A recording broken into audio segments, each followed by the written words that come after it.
아, 민지야, 넌 그냥 집이나 잘 보고 있어. 배고프면 부엌에 라면 있으니까 대충 끓여 먹고. 가족들과 일본 여행을 떠나는 당일, 시어머니는 현관문 밖에서 제게 이 한마디를 남기고는 철컥 문을 잠가 버렸습니다. 하지만 시어머니는 몰랐습니다. 제가 그저 순진하게 갇혀서 눈물만 흘리고 있을 거라고 생각했겠죠. 제가 숨겨둔 비상용 휴대폰으로 조용히 전화 한 통을 걸어 이 모든 상황을 단번에 뒤집어 버릴 줄은요. 15일 뒤 즐거운 여행을 마치고 돌아온 그들이 현관문을 열었을 때 마주하게 될 통쾌한 복수를 시어머니는 상상조차 하지 못했을 겁니다. 과연 제게는 어떤 사이다 같은 결말이 기다리고 있을까요? 안온한 행복, 구독과 좋아요 누르시고 지금부터 시작될 제 이야기를 끝까지 함께 해주세요. 이제 저 강민지의 시점에서 이야기를 시작합니다. 민지야, 넌 그냥 집이나 잘 보고 있어. 배고프면 부엌에 라면 있으니까 대충 끓여 먹고. 시어머니 김영숙 여사의 가시 돋친 얼굴이 문틈으로 사라졌습니다. 곧이어 철컥하는 차가운 소리와 함께 저는 제 집에 갇히고 말았습니다. 미친 듯이 문고리를 돌려봤지만 육중한 현관문은 꿈쩍도 하지 않았습니다. 어머니, 지금 뭐 하시는 거예요? 문 열어주세요. 저는 문을 세차게 두드렸습니다. 문 밖에서 시어머니의 느긋한 목소리가 들려왔습니다. 일본까지 임신부를 데려가는 건 여러모로 불편하지 않겠니? 넌 집에서 편하게 쉬고 있어. 우리한테 짐만 들라. 하지만 제 여권이랑 짐은요. 제가 다급하게 외쳤습니다. 지훈이가 내 짐은 이미 다 챙겨놨어. 걱정 마. 선물은 사다 줄 테니. 이번에는 남편 박지훈의 목소리였습니다. 너무나도 차분해서 오히려 소름이 돋는 목소리였죠. 비틀거리며 뒷걸음질 치다 벽에 등을 기댄 채 그대로 주저앉았습니다. 저도 모르게 살짝 불러온 배를 감싸 안았습니다. 저는 임신 4개월 차였습니다. 어제 시어머니가 갑자기 온 가족이 다 함께 일본 여행을 가자고 했을 때만 해도 저는 정말 기뻤습니다.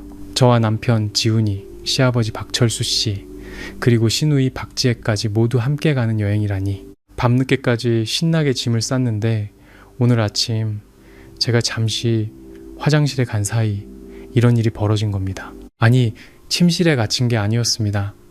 침실 문을 열고 나와보니 그들은 저를 이 집 전체에 가둬버린 거였습니다. 현관문이 밖에서 잠겨 있었어요. 저는 베란다로 달려가 아래를 향해 소리쳤지만 저희 집은 15층, 제 목소리는 바람에 흩어질 뿐이었습니다. 아래에는 아무도 없었습니다. 토요일이라 이웃들은 늦잠을 자거나 이미 외출한 뒤였죠. 휴대폰. 침실로 달려가 휴대폰을 찾았지만 침대 협탁은 텅 비어 있었습니다. 그들이 제 휴대폰까지 가져간 겁니다. 거실에 있던 집 전화기는 전화선이 잘려 있었습니다. 일부러 자른 듯 단면이 아주 깔끔했죠. 소파에 주저앉아 온몸이 차갑게 식었습니다. 이들이 제가 2년 동안 가족으로 믿었던 사람들입니다. 제가 진심으로 대했던 시어머니와 남편이었습니다. 창밖에서 자동차 시동 소리가 들려왔습니다.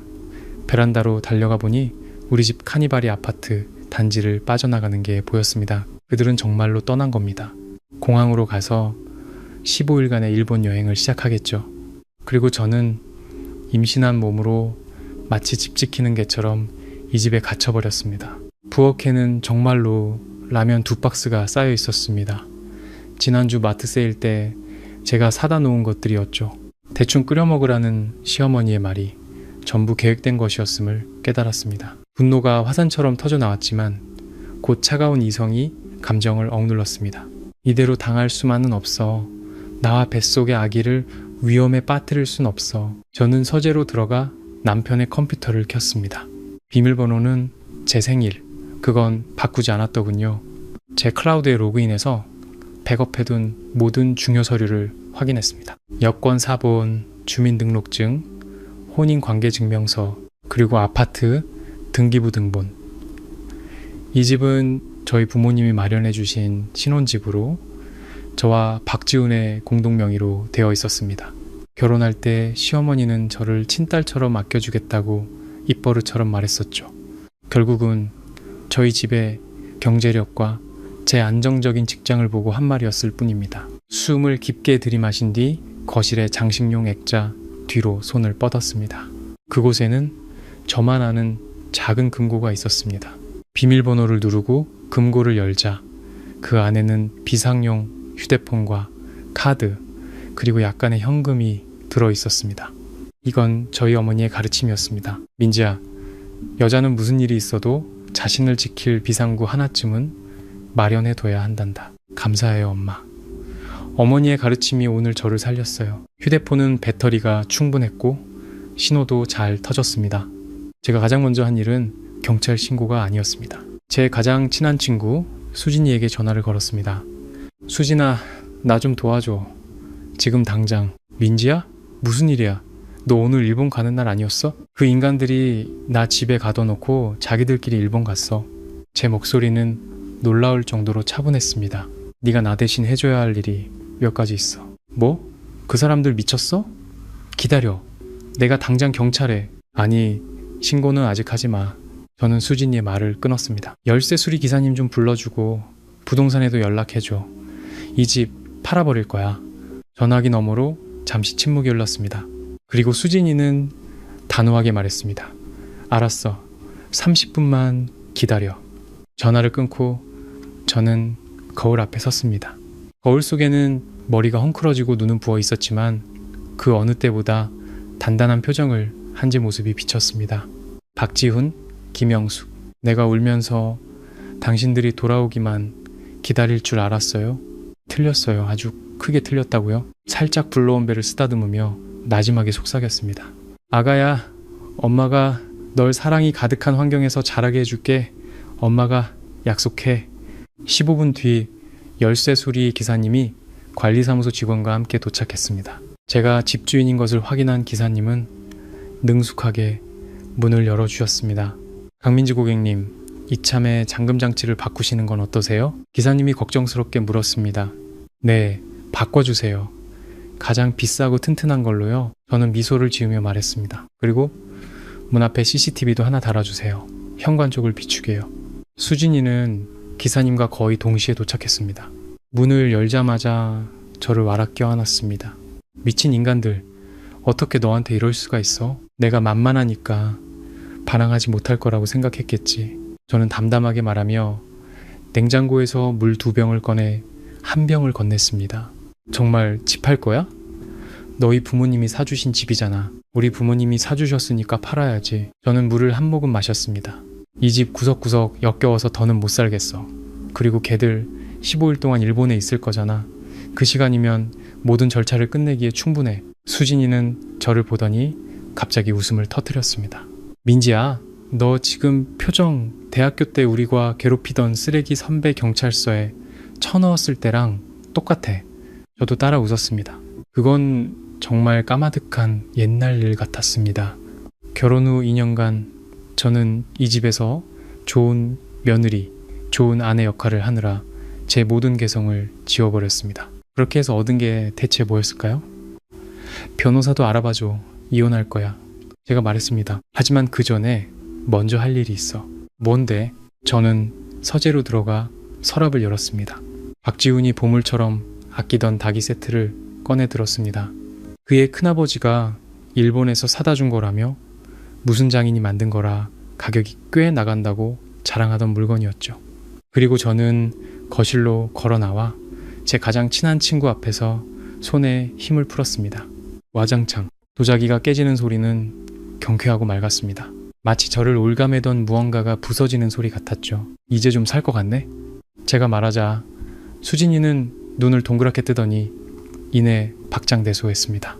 진작 그랬어야지. 미친. 이제 어떻게 할 거야? 창밖을 보니 햇살이 눈부셨습니다. 이제 그 사람들이 일본에서 즐거운 시간을 보내게 해줘야지. 저는 웃음 지었지만 눈에는 온기가 없었습니다. 어차피 그들이 온 가족이 함께하는 마지막 여행이 될 테니까. 그때 휴대폰이 울렸습니다. 박지훈이 일본 번호로 건전하였습니다. 저는 깜빡이는 화면을 노려보다가 벨이 한참 울린 뒤에야 천천히 전화를 받았습니다. 민지야, 괜찮아? 엄마가 내 몸 걱정돼서 그런 거야. 알지? 박지훈의 목소리가 들려왔습니다. 배경에서는 공항 안내 방송이 시끄럽게 울리고 있었죠. 괜찮아. 저는 그의 말을 잘랐습니다. 목소리에는 어떤 감정도 실려 있지 않았습니다. 걱정 말고 재밌게 놀다 와. 그래, 다행이네. 집에 라면 있으니까 나 혼자서도 잘 지낼 수 있어. 저는 나지막이 말했습니다. 지훈 씨, 일본 벚꽃이 그렇게 예쁘다던데 지금 한창이겠네요. 예쁘네. 네가 못 봐서 아쉽다. 그의 목소리에는 어색함이 묻어났습니다. 괜찮아요. 저는 창밖의 봄 풍경을 바라보며 말했습니다. 전 곧 훨씬 더 아름다운 풍경을 보게 될 테니까요. 여행 즐겁게 하세요. 전화를 끊고 저는 수진이를 돌아봤습니다. 가자. 새집 보러. 지금 당장. 저는 가방을 챙겨 들었습니다. 시간이 없어. 그들이 돌아오기 전에 모든 걸 끝내야 해. 한때 저를 가뒀던 그 문을 나서며 저는 뒤돌아보지 않았습니다. 얼굴에 쏟아지는 햇살이 따스했습니다. 배를 감싸 안으며 마음속으로 아기에게 말했습니다. 아가야, 무서워하지 마. 엄마가 너에게 완전히 새로운 시작을 선물해 줄게. 고객님, 정말 금매로 내놓으실 건가요? 이 가격이면 시세보다 15%나 낮은데 너무 손해예요. 부동산 중개인 김 대리가 안경을 고쳤으며 이해할 수 없다는 표정으로 저를 바라봤습니다. 우리는 집 근처 카페에 마주 앉아 있었습니다. 테이블 위에는 매물 정보와 위임 계약서가 펼쳐져 있었죠. 수진이가 옆에서 거들었습니다. 그냥 저희가 말하는 대로 진행해 주세요. 최대한 빨리 거래되는 게 중요해요. 저는 고개를 끄덕이며 계약서에 서명했습니다. 제 조건은 단 하나예요. 15일 안에 모든 절차를 완료해야 합니다. 현금 거래 우선이고요. 15일이요? 김 대리가 미간을 찌푸렸습니다. 보통은 집 내놓고 잔금 치르기까지 최소 한 달은 걸리는데요. 하지만 이렇게 가격을 낮추시면 집 위치나 구조도 좋아서 금방 관심 보이는 분이 나타날 것 같긴 합니다. 그런데 고객님, 남편분 동의는 부부 공동명의 재산이라서요. 판매하려면 남편의 동의가 필요하다. 맞죠? 제가 차분하게 물었습니다. 네, 원칙적으로는 그렇습니다. 혹시 특별한 상황이 있으신가요? 저는 휴대폰을 여러 녹음 파일 하나를 김 대리에게 들려주었습니다. 아침에 박지훈과 나눴던 대화였습니다. 지훈 씨, 집에 물이 좀 새는 것 같아서 관리사무소에 연락해야겠어요. 혹시 위임장 좀 보내줄 수 있어요? 나 지금 일본인데 그런 사소한 일은 당신이 알아서 처리하면 안 돼? 나 바빠. 곧 비행기 타야 해. 끊는다. 녹음을 들은 김 대리는 여전히 찜찜한 표정이었습니다. 남편분께서 알아서 처리하라고는 하셨지만 집을 팔아도 된다고 명확하게 위임한 건 아니라서요. 저는 클라우드에 저장된 파일을 다시 열었습니다. 그리고 스캔된 서류 하나를 찾아 보여주었습니다. 결혼할 때 박지훈이 서명했던 특별대리권 위임장이었습니다. 긴급 상황 발생 시 아내 강민지가 부부 공동재산을 전적으로 처분할 권한을 가진다고 명시되어 있었죠. 이 위임장은 당시 저희 아버지가 박지훈에게 꼭 받아두어야 한다고 주장해서 받은 것이었습니다. 그때 시어머니는 우리 집이 자기 아들을 못 믿는 거냐며 불쾌해했었죠. 지금 생각해보니 아버지의 선견지명에 감사할 따름입니다. 위임장을 꼼꼼히 살핀 김 대리는 마침내 고개를 끄덕였습니다. 이 서류가 있으면 문제 없습니다. 고객님, 바로 매물로 올리겠습니다. 이 가격이면 3일 안에도 계약될 수 있습니다. 빠를수록 좋아요. 저는 계약서를 그의 앞으로 밀었습니다. 그리고 새로 살 집도 하나 알아봐 주세요. 투룸으로. 인테리어 다 되어 있어서 바로 들어갈 수 있는 곳으로요. 예산은 이 정도로 생각하고 있어요. 저는 종이에 금액을 적었습니다. 수진이가 곁눈질로 보더니 숨을 들이켰습니다. 민지야, 너 이렇게 큰 돈이 어디서 났어? 내 비상금이랑 우리 부모님이 결혼할 때 챙겨주신 돈. 저는 담담하게 말했습니다. 우리 엄마가 늘 그랬어. 이 돈은 정말 결정적인 순간에만 써야 한다고. 지금이 바로 그 결정적인 순간이야. 부동산 중개인을 보내고 수진이가 제 손을 잡았습니다. 정말 이대로 이혼할 거야?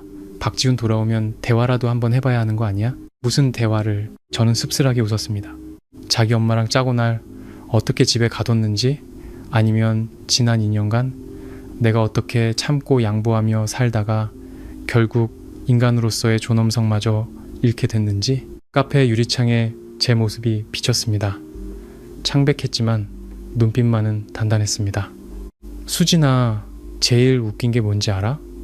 내가 집에 갇혔던 그 순간까지도 난 그들을 위한 변명거리를 찾고 있었어. 시어머니는 내 건강이 걱정돼서 그런 걸 거야.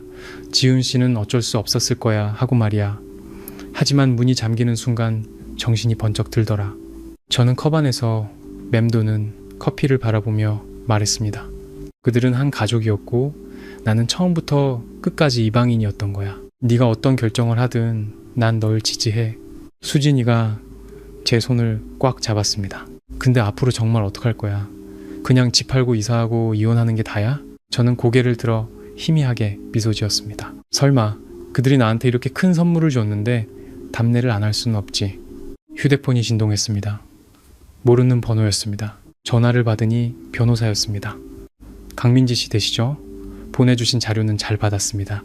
이혼 관련해서 몇 가지 확인할 점이 있어서 연락드렸습니다. 저는 자리에서 일어나 카페의 조용한 구석으로 가서 20분간 통화했습니다.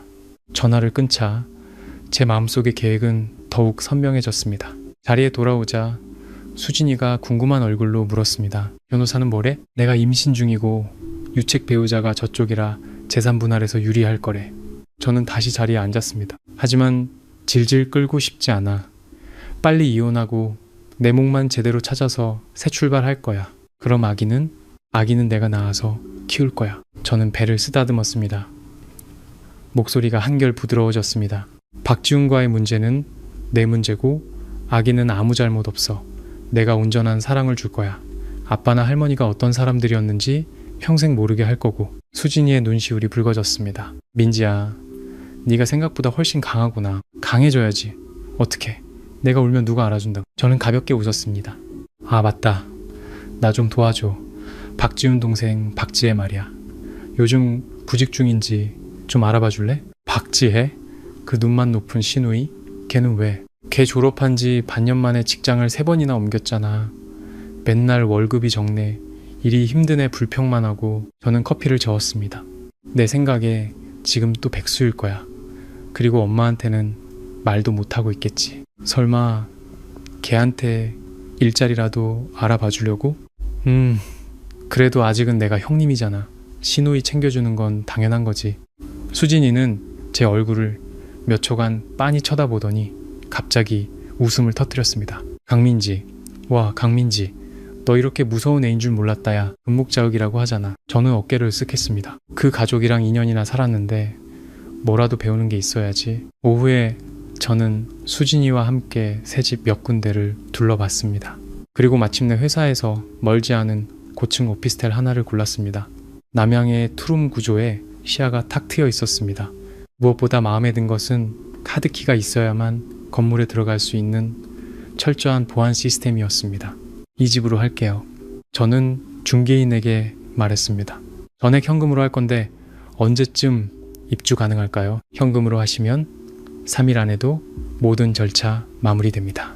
중개인의 눈이 반짝였습니다. 좋아요. 계약금은 지금 바로 입금할게요. 매매 계약서에 서명하고 수진이가 운전하는 차를 타고 집으로 돌아왔습니다. 곧 팔려나갈 그 집으로 말이죠. 차 안에서 수진이가 갑자기 말했습니다. 민지야, 혹시 지낼 곳 필요하면 이사하기 전까지 우리 집 와서 지내. 고마워. 하지만 난 여기서 그들을 기다려야 해. 저는 창밖으로 스쳐 지나가는 풍경을 보며 말했습니다. 어떤 연극은 정해진 무대 위에서 펼쳐져야 가장 극적인 법이거든. 도대체 어떻게 복수할 생각이야? 그 사람들 일본에서 돌아오면 말이야. 간단해. 저는 차분하게 말했습니다.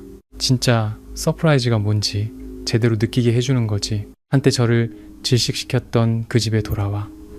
저는 불도 켜지 않은 채 어둠 속에서 한참을 앉아 있었습니다.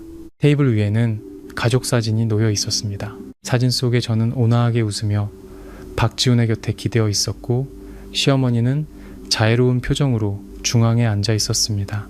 정말이지 기가 막힌 위선이었습니다. 사진 액자를 들어 그대로 던져버릴까 하다가 허공에서 손을 멈췄습니다. 아니, 이건 기념품으로 남겨둬야 해. 양보와 인내가 존중을 가져다 줄 거라 믿었던 어리석었던 강민지를 기억하기 위한 기념품으로 휴대폰 화면이 켜졌습니다. 부동산 김대리에게서 온 메시지였습니다. 고객님, 희소식입니다.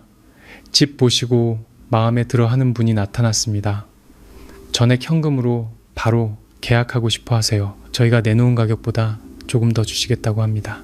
대신 일주일 안에 모든 절차를 마무리해달라고 하시는데 어떠세요? 이렇게 빨리요? 조금 놀랐지만 저는 곧바로 답장했습니다. 좋아요. 내일 바로 계약하죠. 구매자분께서 왜 이렇게 급하게 파시는지 궁금해 하시는데 집에 무슨 문제라도 있냐고 물어보시네요. 집주인이 급하게 해외로 가게 됐다고 둘러대주세요. 다른 말은 덧붙이지 마시고요. 네, 알겠습니다. 휴대폰을 내려놓고 저는 짐을 싸기 시작했습니다. 사실 챙길 것도 별로 없었습니다. 대부분의 물건은 미련 없이 버리고 싶었습니다. 각종 서류와 귀중품, 옷 몇 벌과 자주 읽던 책 몇 권만 챙겼습니다. 나머지는 다음 집주인이 알아서 처리하겠죠.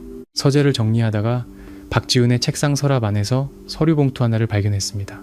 열어보는 순간 저는 그대로 굳어버렸습니다. 안에는 보험 계약서, 투자 증명서, 그리고 유언장 초안이 들어있었습니다.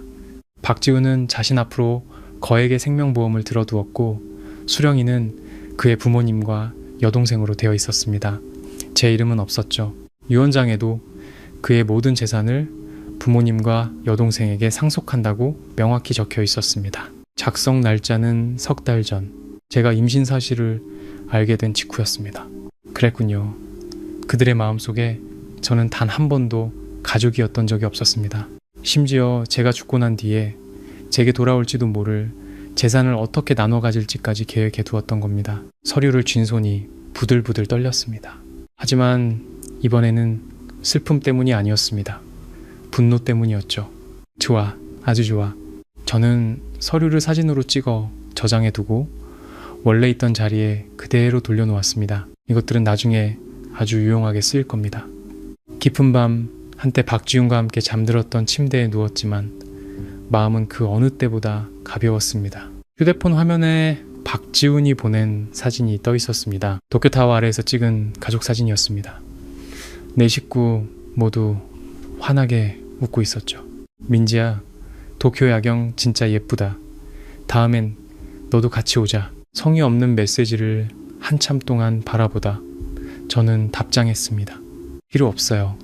전 이미 훨씬 더 멋진 풍경을 봤거든요. 메시지를 보내고 저는 그의 번호를 차단했습니다. 그리고 주소록에서 한동안 연락하지 않았던 번호를 찾아 전화를 걸었습니다. 김도현 대표님, 저 강민지입니다. 혹시 회사에서 마케팅 본부장님 구하신다고 들었는데 제가 한번 도전해보고 싶습니다. 네, 이전 회사는 퇴사했습니다. 면접은 언제든 가능합니다. 내일이라도 좋습니다. 전화를 끊고 저는 창밖의 도시 야경을 바라봤습니다. 반짝이는 네온사인, 쉴 새 없이 움직이는 차들. 이곳은 기회로 가득하지만 동시에 길을 잃기 쉬운 도시이기도 합니다. 저는 지난 2년간 길을 잃었지만 이제 다시 돌아갈 길을 찾았습니다. 다음날 아침 저는 가장 좋은 정장을 차려입고 깔끔하게 화장을 한 뒤 면접을 보러 나섰습니다. 집을 나서기 전 마지막으로 이 집을 둘러봤습니다. 15일 뒤 이곳은 더 이상 제 집이 아닐 겁니다. 그리고 박지훈의 가족이 일본에서 돌아왔을 때 그들을 맞이할 것은 상상도 못할 엄청난 서프라이즈겠죠. 저는 문을 잠그고 열쇠를 가방에 넣었습니다. 돌아설 때 조금의 미련도 없었습니다. 강민지 씨, 경력이 상당히 인상적이네요. 이전 직장에서 3년 만에 마케팅 부장까지 오르셨는데 어째서 이직을 결심하셨습니까? 면접관인 김도현 대표는 40대 초반으로 부드러우면서도 카리스마 있는 분위기를 풍겼습니다. 업계에서는 실력가로 유명한 분이었죠. 그의 회사는 업계 상위 10위권에 드는 곳이었고 이 마케팅 본부장 자리는 3개월째 공석이었습니다. 개인적인 사정으로 새로운 시작이 필요했습니다. 저는 그의 눈을 똑바로 바라보며 말했습니다. 그리고 대표님의 회사에서라면 제 능력을 마음껏 펼칠 수 있을 거라 확신합니다. 임신하셨군요. 김도현 대표는 살짝 불러온 제 배를 쳐다보며 단도직입적으로 물었습니다. 네, 4개월입니다. 저는 피하지 않고 답했습니다. 하지만 제 업무 능력에는 전혀 지장이 없습니다. 오히려 이 시기의 여성들은 인내심과 책임감이 최고조에 달한다고 생각합니다. 출산 휴가가 걱정되신다면 법적으로 보장된 최소한의 기간만 사용하고 휴가 중에도 프로젝트 진행 상황은 계속 체크하겠다고 약속드릴 수 있습니다. 김도현 대표는 의자의 등을 기댄 채 손가락으로 책상을 가볍게 두드렸습니다. 이 자리에 몇 명이나 지원했는지 아십니까? 헤드헌터를 통해 추천받은 2명을 포함해서 총 17명입니다. 네, 알고 있습니다. 저는 미소 지었습니다. 그리고 앞선 16명 모두 대표님 마음에 들지 않으셨다는 것도요. 능력이 부족하거나 연봉을 너무 높게 부르거나 혹은 창의적인 아이디어가 부족했겠죠. 조사를 철저하게 하셨군요. 김도현 대표의 눈에 흥미로운 빛이 스쳤습니다. 마케팅의 기본은 지피지기니까요. 저는 준비해온 서류를 꺼내 들었습니다. 대표님 회사의 신제품을 분석해서 3개월짜리 마케팅 전략을 세워봤습니다.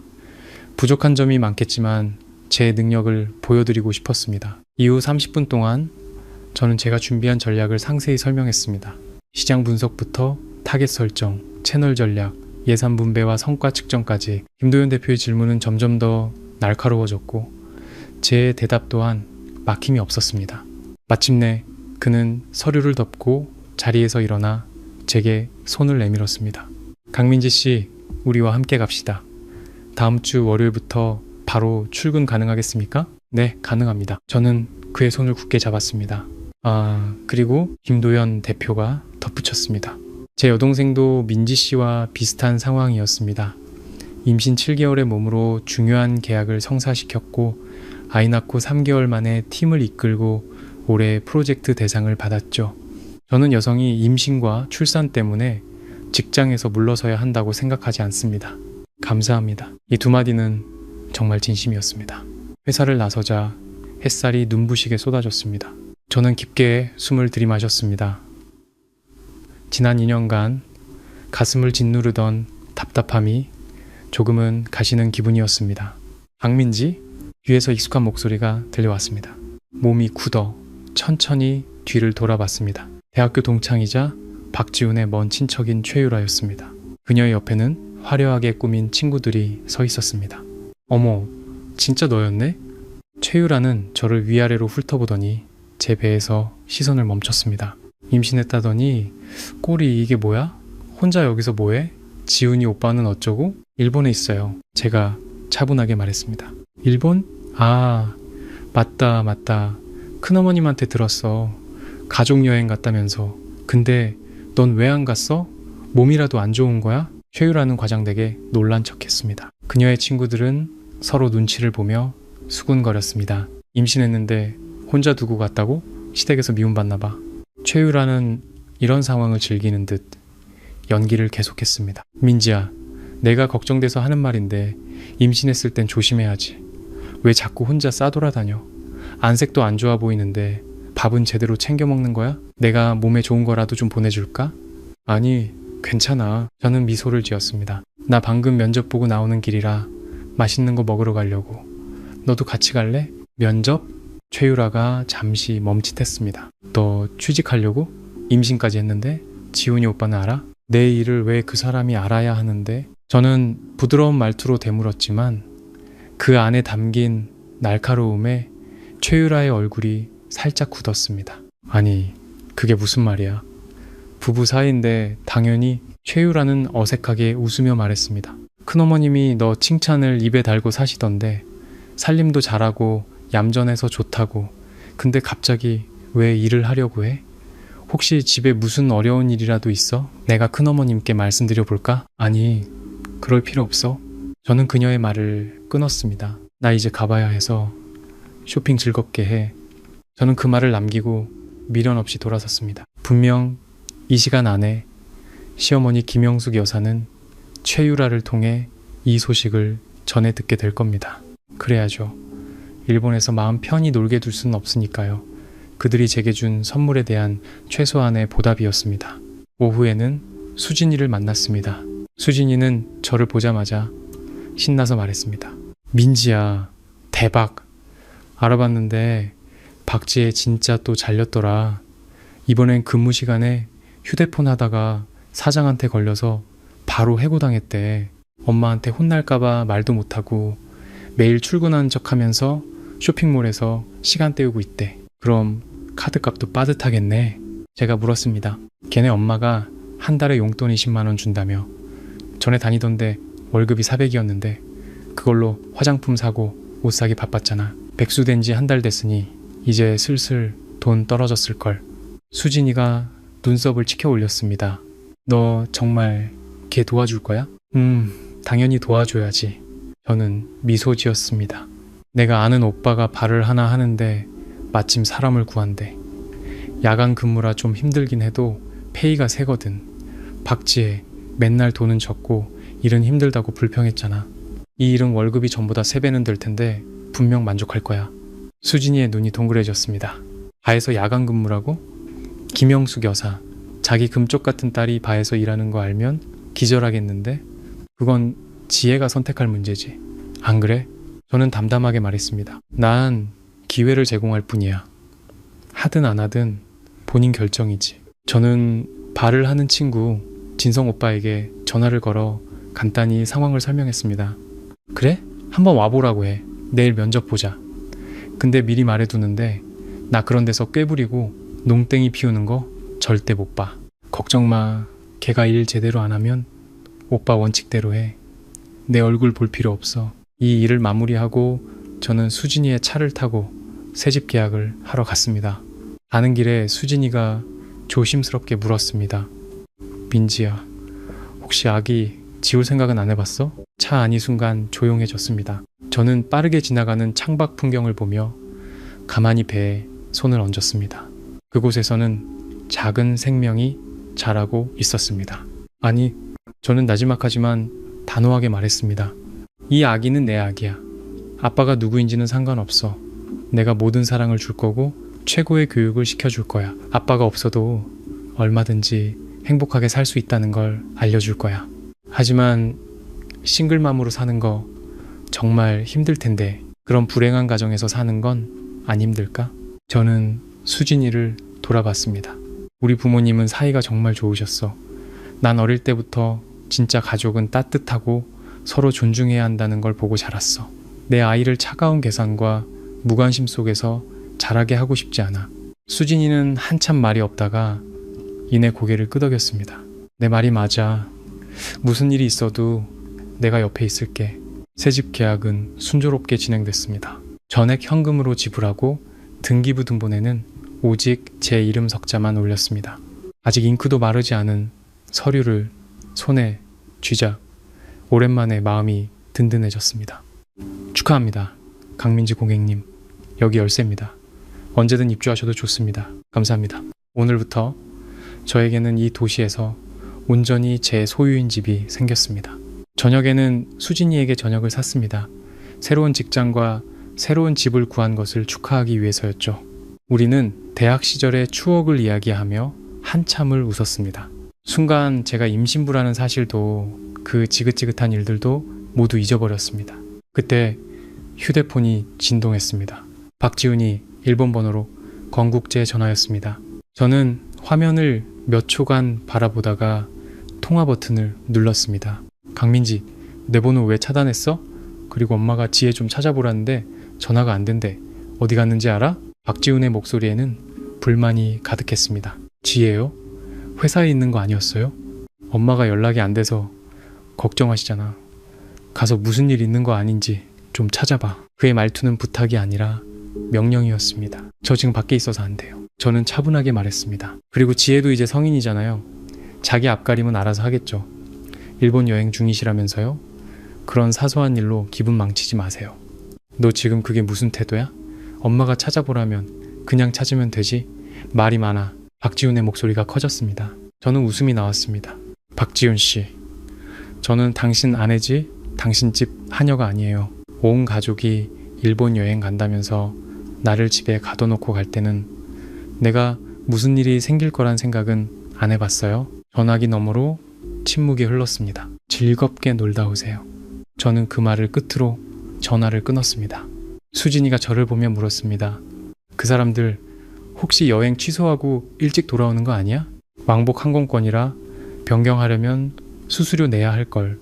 김영숙 여사 성격에 이미 낸 돈 아까워서라도 절대 그렇게 안 해. 아무리 급해도 15일 꽉 채우고 돌아올 거야. 와, 넌 진짜 그들을 꿰뚫고 있구나. 어쨌든 2년 동안 가족이었으니까. 저는 씁쓸하게 웃었습니다. 저녁을 먹고 수진이가 집까지 데려다 주었습니다. 아파트 아래에 서서 한때 제 집이었던 창문을 올려다봤습니다. 불은 꺼져 있었습니다. 정말 우리 집 안 가고 여기서 지낼 거야? 어떤 일은 시작된 곳에서 끝을 맺어야 하거든. 걱정 마. 길어야 일주일이야. 진명의 이전 끝나면 바로 이사 갈 거야. 그럼 조심하고 무슨 일 있으면 바로 전화해. 응. 집에 들어와 불을 켜자. 텅 빈 거실에 제 그림자만 길게 늘어졌습니다. 휴대폰이 또 울렸습니다. 최유라였습니다. 형님, 아까는 죄송했어요. 제가 형님 사정을 잘 몰라서 그녀의 목소리에는 가식적인 미안함이 묻어났습니다. 괜찮아. 다른 할 말 없으면 끊을게. 나 피곤해서. 아, 그게 아니라 큰어머님이 지혜 연락 안 되냐고 물어보셔서요. 지혜 못 찾아서 지금 난리 나셨어요. 계속 전화 안 받으면 일본에서 바로 비행기 타고 돌아오신대요. 저는 눈썹을 치켜 올렸습니다. 이건 예상 밖이었습니다. 김영숙 여사가 딸 걱정은 정말 진심으로 하나 봅니다. 지혜 오후에 저한테 메시지 보냈어요. 휴대폰 고장나서 수리 맡겼다고. 어머니께 걱정 마시라고 전해주세요. 잘 지낸다고요. 저는 태연하게 거짓말을 했습니다. 정말요? 아, 다행이다. 그럼 형님 방해해서 죄송해요. 푹 쉬세요. 전화를 끊고 저는 차갑게 웃었습니다. 박쥐의 일로 김영숙 여사의 발을 묶어둘 수 있겠네요. 일본에서 마음 편히 못 지내게 하는 것도 나쁘지 않죠. 당신들이 나를 불편하게 했으니 나도 당신들을 편하게 둘 수는 없으니까요. 샤워를 하고 침대에 누워 노트북을 켰습니다.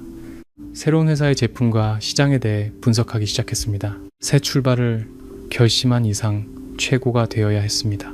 얼마나 지났을까? 휴대폰 화면이 다시 켜졌습니다. 모르는 번호로 온 문자였습니다. 형님, 저 지혜예요. 저한테 일자리 소개해 주셨다고 들었어요. 내일 면접인데 정말 고마워요. 혹시 엄마가 형님한테 뭐 물어보면은 제가 새로 좋은 회사 들어갔다고 월급도 엄청 많이 받는다고 말해주시면 안 돼요? 바에서 일하는 건 비밀로 해주세요. 부탁이에요, 형님. 문자를 보고 저는 웃었습니다. 역시 미끼를 물었군요. 저는 답장했습니다. 걱정 마. 말 안 할게. 열심히 해. 실망시키지 말고. 깊은 밤 도시가 점차 잠들었습니다. 저는 배를 쓰다듬으며 속삭였습니다. 아가야, 엄마 오늘 많은 일을 했어. 조금 피곤하지만 마음은 뿌듯해. 너는 건강하게만 자라줘. 엄마가 따뜻한 집을 만들어줄게. 창밖에는 밝은 달이 떠 있었습니다. 그들이 돌아오기까지 앞으로 12일 시간은 충분했습니다. 다음날 아침 저는 바사장인 진성 오빠에게 전화해 박지혜의 면접 시간을 확인했습니다. 걔 11시에 온대. 요즘 애들은 늦잠 자느라 바쁘지. 진성 오빠가 전화 너머로 웃었습니다. 근데 민지야, 너 정말 확신해? 그 아가씨 우리 같은 데서 일할 수 있겠어? 사무실처럼 편한 곳이 아닐 텐데 한번 해보게도. 만약 아니다 싶으면 오빠 원칙대로 해. 내 얼굴 볼 필요 없어. 네가 그렇게 말하니 마음이 놓이네. 전화를 끊고 저는 이사갈 마지막 짐을 챙기기 시작했습니다. 서재의 전공 서적들, 옷장의 계절 옷들, 부엌에 아끼던 식기들. 2년이라는 시간 동안 저도 모르게 이 집에 많은 흔적을 남겼더군요. 짐을 싸는 도중에 휴대폰이 울렸습니다. 부동산 김대리였습니다.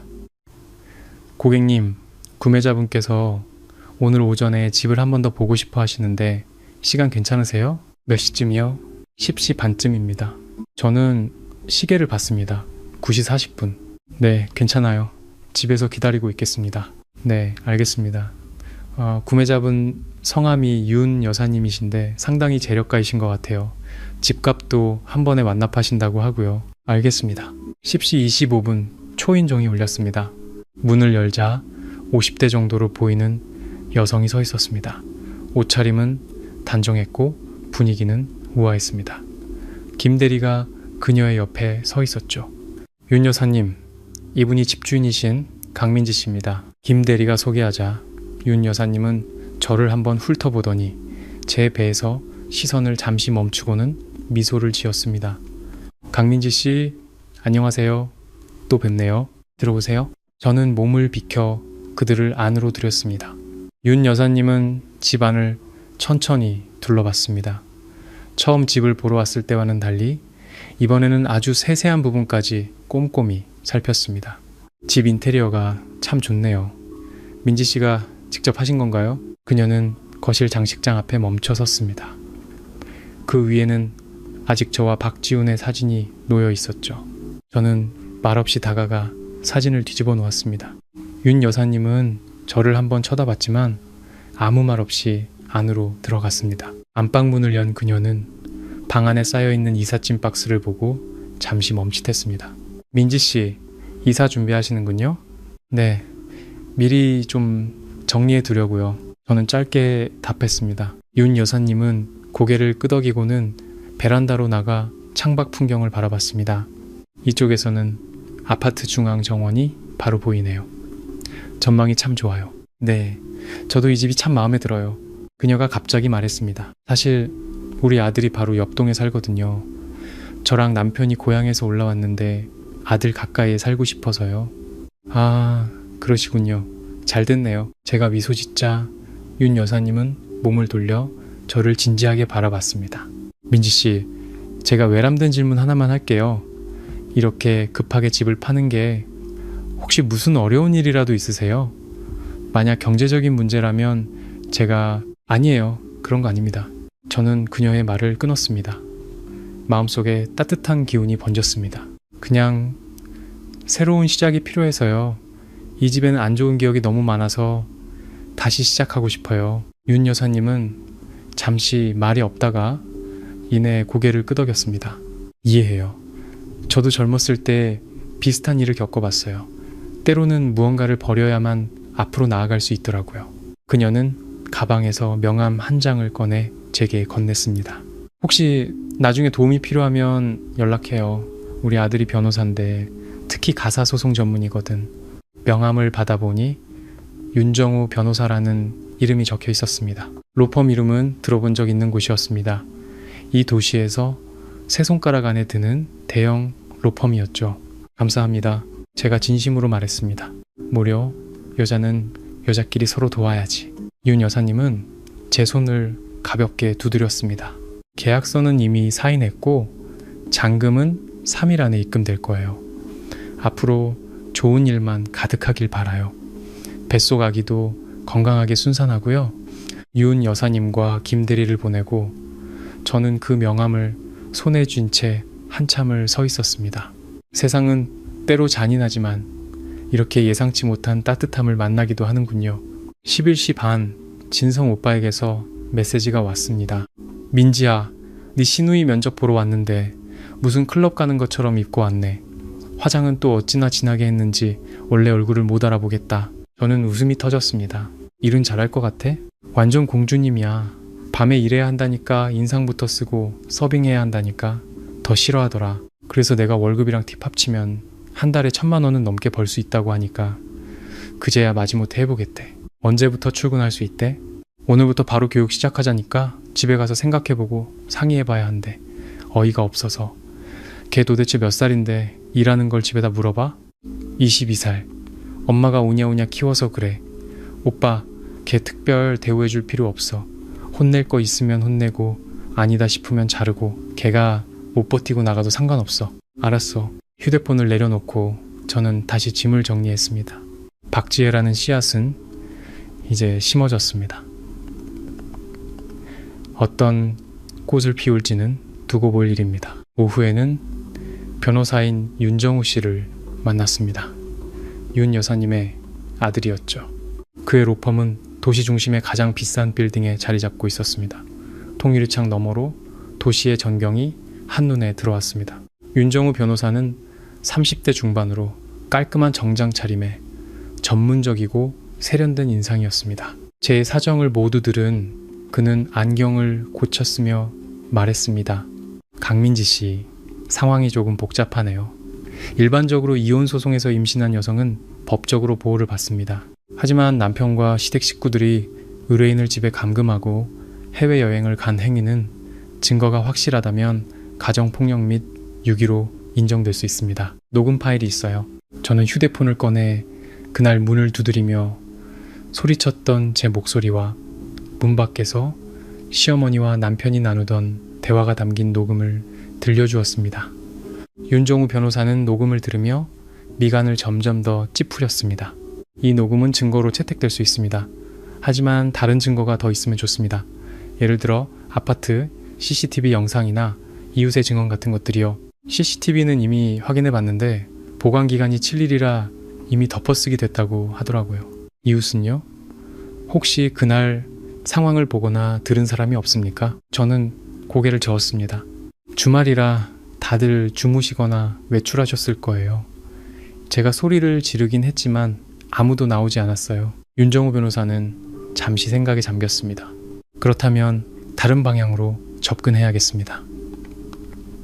의뢰인의 여권과 휴대폰을 무단으로 가져간 행위는 불법 감금 및 인신 자유 침해에 해당합니다. 또한 남편분이 가입한 보험과 작성한 유언장은 혼인관계에 대한 그의 태도를 증명하는 자료가 될 수 있습니다. 이는 재산 분할이나 양육비 청구 시 의뢰인에게 유리하게 작용할 겁니다. 저는 최대한 빨리 이혼하고 싶어요. 그들이 돌아오고 일주일 안에 모든 걸 끝낼 수 있으면 좋겠어요. 제가 단호하게 말하자 윤정우 변호사는 조금 놀란 듯 했습니다. 보통 이혼 소송은 최소 3개월은 걸립니다. 조정 이혼도 괜찮아요. 조건만 맞는다면요. 그리고 제가 임신한 사실은 그들이 모르게 하고 싶어요. 윤정우 변호사가 잠시 멈칫했습니다. 그들에게 알리지 않으실 겁니까? 네, 이혼 절차가 끝나면 저는 이 도시를 떠날 겁니다. 이 아이는 온전히 제 아이예요. 그들과는 아무 상관없습니다. 하지만 법적으로 아이의 아버지는 아이를 알 권리와 면접교섭권을 가집니다. 만약 제가 그들을 가정폭력과 유기로 고소한다면요. 그리고 저와 아이에게 접근하지 못하도록 접근금지 신청을 한다면 가능성이 있을까요? 제가 그의 눈을 똑바로 쳐다보며 묻자 윤정우 변호사는 한참을 고민하다 이내 고개를 끄덕였습니다. 가능성은 있습니다. 하지만 충분한 증거가 필요합니다. 이렇게 하죠. 제가 며칠 시간을 갖고 전체적인 대응 전략을 세워보겠습니다. 그리고 의뢰인께서는 병원에 가서 종합적인 산부인과 검진을 받으시고 모든 기록을 보관해 두십시오. 임신 기간 동안 겪은 정신적 스트레스와 그로 인한 피해를 증명할 자료가 될 겁니다. 네, 알겠습니다. 로펌을 나와 저는 곧장 병원으로 향했습니다. 검진 결과는 다행히 모두 정상이었습니다. 아기도 건강하게 잘 자라고 있다고 했습니다. 다만 제가 약간의 빈혈이 있으니 영양 섭취에 신경 쓰고 무리하지 말라고 의사 선생님이 당부했습니다. 병원에서 나오니 어느덧 해가 지고 있었습니다. 저는 길가에 서서 오가는 사람들을 바라보며 문득 깊은 피로감을 느꼈습니다. 인연의 결혼 생활이 제게 남긴 것은 종이 한 장짜리 증명서와 뱃속의 아이, 그리고 온몸에 새겨진 상처뿐이었습니다. 휴대폰이 진동했습니다. 박지혜였습니다. 형님, 저 그 일 해보기로 했어요. 진성 사장님이 오늘부터 바로 교육 시작해도 된대요. 그녀의 목소리는 흥분과 긴장으로 살짝 떨리고 있었습니다. 근데 엄마가 혹시 전화해서 물어보면 제가 외국계 회사 사무직으로 취직했다고 말해주시면 안 돼요? 알았어. 고마워요, 형님. 저 월급 타면 맛있는 거 사드릴게요.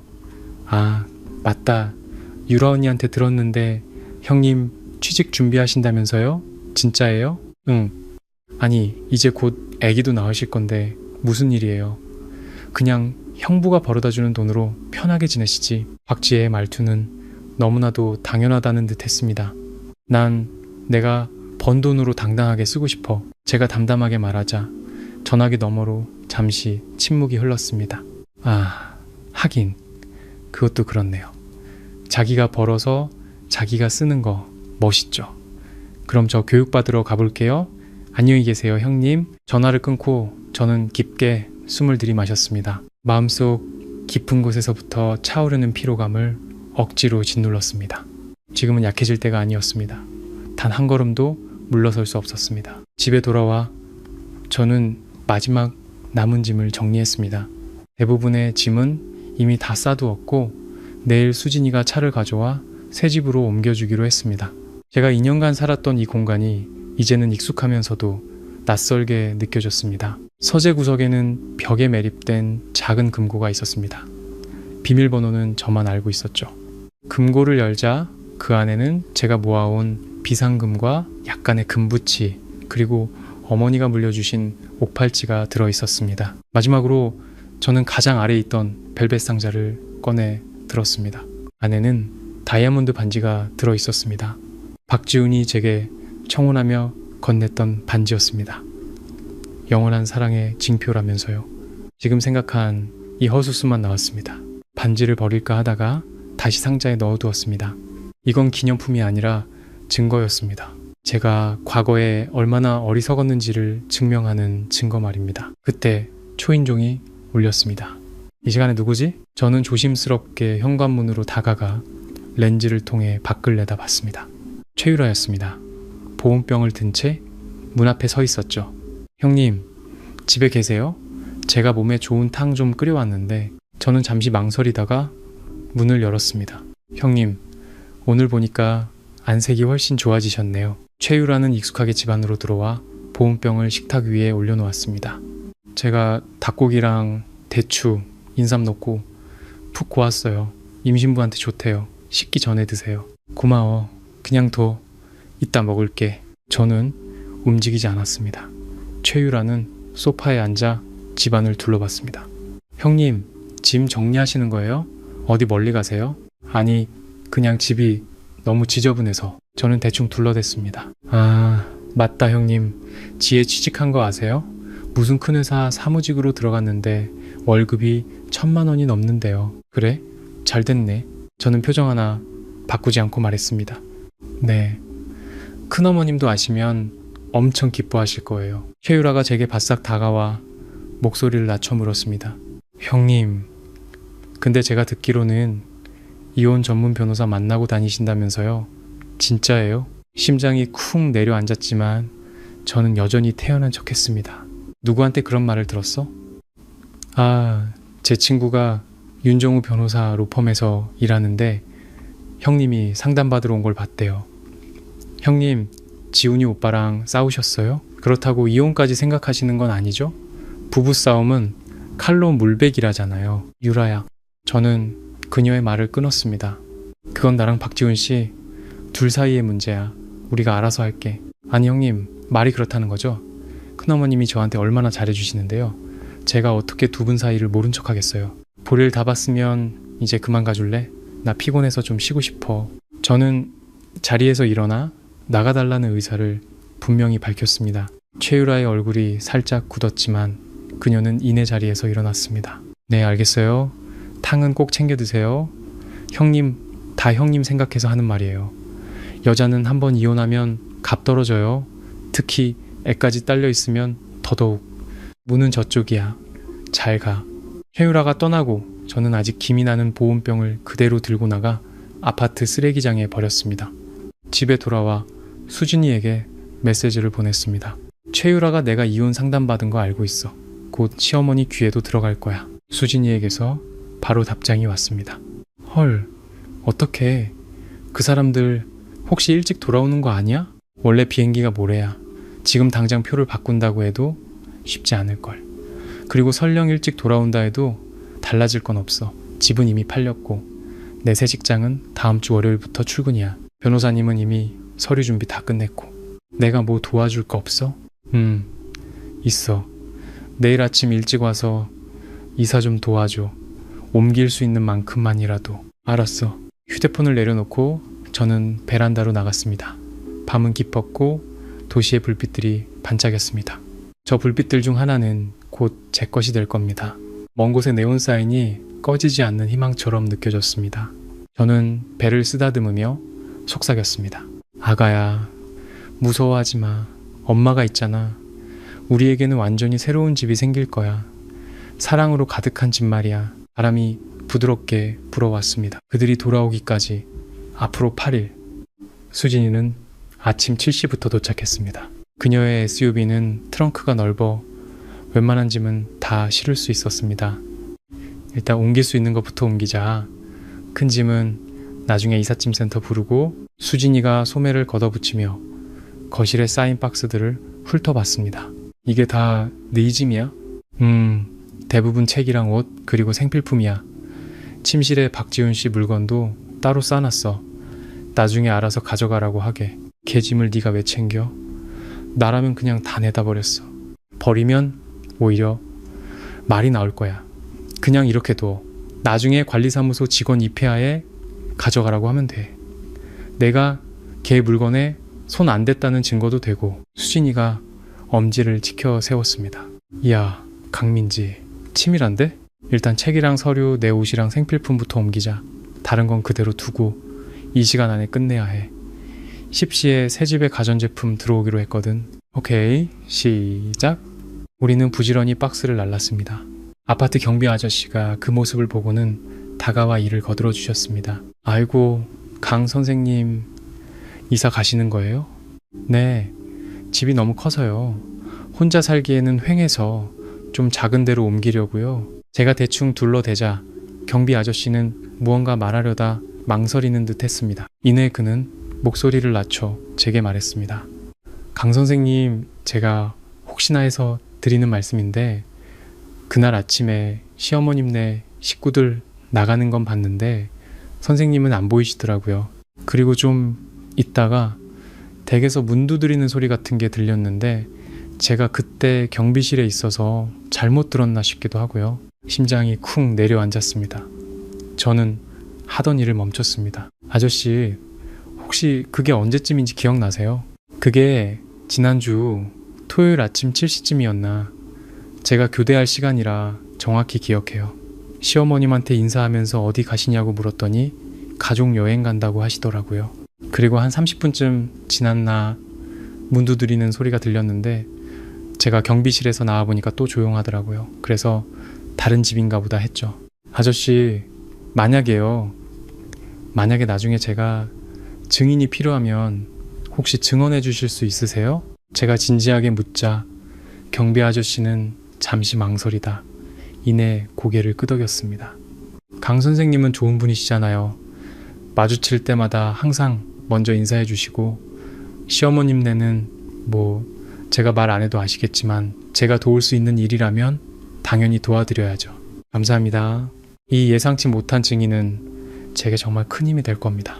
이 시간 뒤 마지막 책 상자를 차에 실었습니다. 저는 텅 비어버린 거실 중앙에 서서 주위를 둘러봤습니다. 마음은 이상할 정도로 차분했습니다.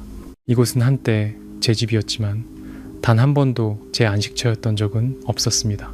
민지야, 가자! 수진이가 아래층에서 경적을 울렸습니다. 저는 마지막으로 이 집을 둘러보고 문을 잠근 뒤 돌아섰습니다. 엘리베이터 거울에 차분하지만 단단한 눈빛을 한 여자가 비쳤습니다. 안녕, 나의 과거. 새 집에는 이미 배송기사님들이 와 계셨습니다. 저는 친환경 소재의 가구들만 골랐기 때문에 조립도 간단했습니다. 수진이와 기사님들 덕분에 오전 안에 기본적인 가구 배치는 모두 끝났습니다. 와, 이 소파 진짜 좋다. 완전 푹신해. 수진이가 새로 산 소파에 벌러덩 누웠습니다. 커튼 색깔도 예쁘네. 민지야, 너 이제 여기서 사는구나. 일단은 저는 주위를 둘러봤습니다. 아직은 휑했지만 그래도 제법 집의 형태를 갖춰가고 있었습니다. 휴대폰이 울렸습니다. 진성 오빠였습니다. 민지야, 네 시누이 출근 첫날부터 1시간 반이나 지각했어. 와서는 바가 너무 시끄럽네. 손님들이 무례하네. 불평만 늘어놓더라. 그래서 내가 주방 가서 컵이나 닦으라고 했더니 손 거칠어진다고 싫대. 어이가 없어서 그냥 원칙대로 해. 월급 깎고 또 그러면 잘라버려. 알았어. 네가 그렇게 말하니 마음이 편하네. 진성 오빠가 잠시 머뭇거리더니 다시 말했습니다. 아, 그리고 걔 어젯밤에 우리 가게 단골 손님한테 돈 빌리더라. 새 휴대폰 사야 한다면서. 그 손님이 나한테 걔 믿을 만한 애냐고 묻길래 내가 차마 보증은 못 써줬어. 돈을 빌렸다고? 얼마나? 200만 원. 월급 타면 바로 갚겠다고 했다더라. 박지혜, 너란 애는 정말... 저는 관자놀이를 꾹 눌렀습니다. 오빠, 그 일은 신경 쓰지 마. 대신 더는 돈 빌리지 못하게는 해줘. 가게에서 문제 생기면 안 되잖아. 알았어. 전화를 끊자 수진이가 궁금한 얼굴로 물었습니다. 박지혜, 또 무슨 사고 쳤어? 출근 첫날부터 지각하고 손님한테 돈까지 빌렸대. 저는 한숨을 쉬었습니다. 김영숙 여사가 알면 진짜 기절하겠네. 그럼 말할 거야? 아니, 아직은. 저는 고개를 저었습니다. 스스로 한번 부딪혀봐야지. 22살이면. 이제 어른이 될 때도 됐잖아. 오후에 저와 수진이는 마트로 가서 생필품을 샀습니다. 카트를 밀며 진열대 사이를 오가는데 문득 오랜만에 자유를 느꼈습니다. 사고 싶은 것을 마음껏 살 수 있었습니다. 시어머니의 눈치를 볼 필요도, 남편이 비싸다고 잔소리할까 걱정할 필요도 없었죠. 이 젖병 너무 귀엽다. 수진이가 만화 캐릭터가 그려진 젖병을 들어 보였습니다. 아직 5개월이나 남았는데 너무 이르잖아. 저는 웃었지만 그래도 그 젖병을 카트에 담았습니다. 아기 침대는 한번 볼까? 그건 다음 달에 사자. 일단 기본적인 것부터 준비하고 우리는 카트를 가득 채워 계산대로 갔습니다. 수진이가 자기가 계산하겠다고 나섰지만 저는 그녀를 막았습니다. 내가 살게. 이제부터는 내가 내 인생의 주인이니까. 알았어. 우리 강민지 다 컸네. 수진이가 장난스럽게 말했지만 눈에는 따뜻한 미소가 담겨 있었습니다. 계산을 마치고 우리는 양손 가득 짐을 든 채 마트를 나섰습니다. 그런데 마트 입구에서 가장 마주치고 싶지 않은 사람과 마주쳤습니다. 최유라와 그녀의 친구들이었습니다. 어머 형님, 최유라가 저를 발견하고는 눈을 동그랗게 떴습니다. 그녀의 시선은 제 손에 들린 아기용품 쇼핑백에 꽂혔습니다. 뭐 사러 오셨어요? 응. 지훈이 오빠는 알아요? 그녀가 의미심장하게 물었습니다. 내가 물건 사는 걸 왜 그 사람이 알아야 하는데? 제가 되묻자 최유라의 친구들이 수군거리기 시작했습니다. 그중 한 명이 입을 열었습니다. 유라야, 이 사람이 네가 말한 그 형님이야? 임신했는데 남편도 없이 혼자 쇼핑하러 다니고? 얘, 그런 말 하지 마. 우리 지훈이 오빠 지금 일본에 있단 말이야. 최유라가 저를 감싸는 척 했지만 말투에는 비아냥거림이 가득했습니다. 수진이가 참지 못하고 나섰습니다. 댁은 누군데? 남의 가정사에 감나라, 배나라야? 뭐? 내가 뭐 틀린 말 했어? 임신했는데 남편도 옆에 없고 무슨 사연이 있는지 누가 알겠어? 그만. 저는 그녀들의 말을 끊고 차분하게 그들을 훑어봤습니다. 유라야, 너 여기서 남의 말 할 시간에 네 사촌 동생 지혜나 좀 챙겨. 걔 요즘 바에서 밤새 술 따르느라 바쁘던데 큰어머님이 아시면 일본에서 당장 날아오시겠다. 최유라의 얼굴이 하얗게 질렸습니다. 무슨 소리야? 지혜가 바에서 일한다고? 말도 안 돼. 믿든 안 믿든 그건 네 자유야. 아, 그리고 하나 더 알려줄게. 나 지금 박지훈 씨랑 이혼 소송 중이야. 그 사람들 일본에서 돌아오면 아마 도장 찍게 될 거야.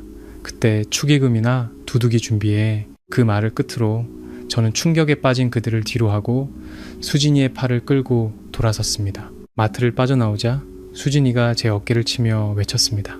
민지야, 너 방금 진짜 멋있었어. 최유라 얼굴 봤어? 똥 씹은 표정. 어차피 알게 될 일. 내가 먼저 말하는 게 낫지. 그리고 그 소문이 퍼져야 할 사람 귀에 들어가야 그들도 마음의 준비를 할 거 아니야. 난 비겁하게 뒤통수 치는 거 별로 안 좋아하거든. 상대방에게도 준비할 시간은 줘야지. 수진이는 저를 한참 바라보다가 이내 웃음을 터뜨렸습니다. 민지야, 너 진짜 대학 때 그 성격 그대로다. 하나도 안 변했어. 차를 타고 새 집으로 돌아와 짐을 정리하니 어느덧 오후 5시가 다 되었습니다. 우리는 배달 음식을 시켜 거실 바닥에 앉아 창밖의 노을을 바라보며 이야기를 나눴습니다. 민지야, 앞으로 정말 어떡할 거야? 혼자 애 키우면서 일도 해야 하고 힘들 텐데 부모님을 구하거나 어린이집에 보내야지. 계산해봤는데 새 직장 월급도 괜찮고 이혼하면 재산 분할도 받을 테니까 애 키우는 데는 문제 없을 거야. 연애는? 너 아직 젊은데 평생 혼자 살 순 없잖아. 저는 잠시 말이 없다가 천천히 고개를 저었습니다. 그건 나중에 생각할래. 지금은 그냥 아기 건강하게 낳고 일 열심히 하고 그렇게 새 출발하는 것만 생각하고 싶어. 그래, 일단 내 삶부터 제대로 찾는 게 먼저지. 다른 건 순리대로 맡기고. 수진이가 콜라캔을 들어 올렸습니다. 너의 새로운 시작을 위하여 건배, 건배. 쨍하는 소리와 함께 2개의 캔이 부딪혔습니다. 창밖의 노을이 온 집안을 따뜻한 금빛으로 물들이고 있었습니다. 저녁에 부동산 김대리에게서 전화가 왔습니다. 고객님, 구매자분 잔금이 모두 입금됐습니다. 내일 바로 명의 이전 가능한데 시간 괜찮으세요? 네, 괜찮아요. 몇 시에 뵈면 될까요? 오전 10시에 등기소에서 뵙겠습니다. 네, 알겠습니다. 전화를 끊고 수진이에게 메시지를 보냈습니다. 내일 등기소 같이 가죠. 당연하지. 다음날 아침 저와 수진이는 약속 시간에 맞춰 등기소에 도착했습니다. 윤 여사님이 이미 와 계셨고 그녀의 아들인 윤정우 변호사도 함께였습니다. 강민지 씨, 우리 아들 정우예요. 오늘 서류 좀 봐주려고 같이 왔어요. 윤정우 변호사님, 또 뵙네요. 그러게요, 강민지 씨. 저희 인연이 보통 인연은 아닌가 봅니다. 윤정우 변호사가 웃으며 말했습니다. 저희 어머니가 민지 씨 칭찬을 입에 달고 사세요. 정말 강하고 좋은 분이라고요. 명예 이전 절차는 순조롭게 진행됐습니다. 1시간 뒤 집은 공식적으로 윤 여사님의 소유가 되었습니다. 서류에서 제 이름이 지워지고 윤 여사님의 이름이 새로 적히는 것을 보며 저는 어떤 아쉬움도 느끼지 못했습니다. 오히려 마음이 가벼워졌죠. 강민지 씨, 앞으로 좋은 일만 가득하길 바라요. 윤 여사님이 제 손을 잡아주었습니다. 여사님도 이 집에서 행복하게 지내세요. 등기소를 나와 수진이가 물었습니다. 이제 어디 갈 거야? 변호사 사무실 가서 마지막 서류에 사인해야 해. 윤정우 변호사의 사무실에는 이혼 합의서가 이미 준비되어 있었습니다. 재산분할, 양육권, 양육비 등 모든 조항이 명확하게 정리되어 있었죠. 의뢰인의 뜻에 따라 합의서에는 임신 사실을 언급하지 않았습니다. 하지만 만약 남편 측에서 추후 면접 교섭권을 주장할 경우를 대비해 의뢰인이 가진 증거 자료를 바탕으로 이를 기각시킬 수 있는 법적 근거를 추가 조항으로 마련해 두었습니다. 감사합니다. 저는 꼼꼼히 서류를 읽어본 뒤 모든 페이지에 제 이름을 적었습니다. 합의서는 내일 바로 남편분 댁으로 발송하고 이메일로도 보내놓겠습니다. 그런데 강민지 씨, 정말 추가적인 위자료는 청구하지 않으실 겁니까? 의뢰인의 경우 정신적 피해 보상도 충분히 요구할 수 있습니다. 괜찮아요. 저는 그냥 빨리 이 모든 걸 끝내고 싶어요. 돈은 다시 벌면 되지만 낭비된 시간은 돌아오지 않으니까요. 대단하시네요. 윤정우 변호사가 진심으로 말했습니다. 사무실을 나설 때 윤정우 변호사가 엘리베이터 앞까지 저를 배웅해 주었습니다. 강민지 씨, 제가 친구로서 한마디만 해도 될까요? 민지 씨는 제가 본 여성분들 중에 가장 강한 분 중 한 명입니다. 혹시 나중에 도움이 필요하면 법적인 문제가 아니더라도 언제든 연락 주세요.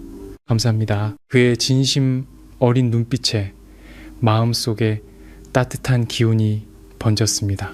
빌딩을 나서자 햇살이 눈부시게 쏟아졌습니다. 문득 작년 이맘때 박지은이 제게 홋카이도의 라벤더 밭을 보러 가자고 약속했던 것이 떠올랐습니다. 1년 만에 모든 것이 변해버렸습니다. 민지야, 뭐해? 멍 때리지 말고 가자! 수진이가 제 팔을 쳤습니다. 아니야. 가자. 내가 밥 살게. 나의 새로운 탄생을 축하하는 의미에서. 오, 그럼 제일 비싼 걸로 먹어야지. 헐. 식당에서 음식을 주문하고 얼마 지나지 않아 제 휴대폰이 울렸습니다. 모르는 일본 번호였습니다. 저는 잠시 망설이다가 전화를 받았습니다. 강민지, 너 지금 뭐 하는 짓이야? 이혼 합의서라니. 이게 다 무슨 소리야? 박지은이 소리쳤습니다. 문자 그대로의 의미예요. 너 미쳤어? 누가 네 마음대로 이혼하래? 그리고 집은 또 어떻게 된 거야? 유라가 너 이사하는 거 같다고 하던데 우리 집 어떻게 했냐고. 그 집은 이미 팔았어요.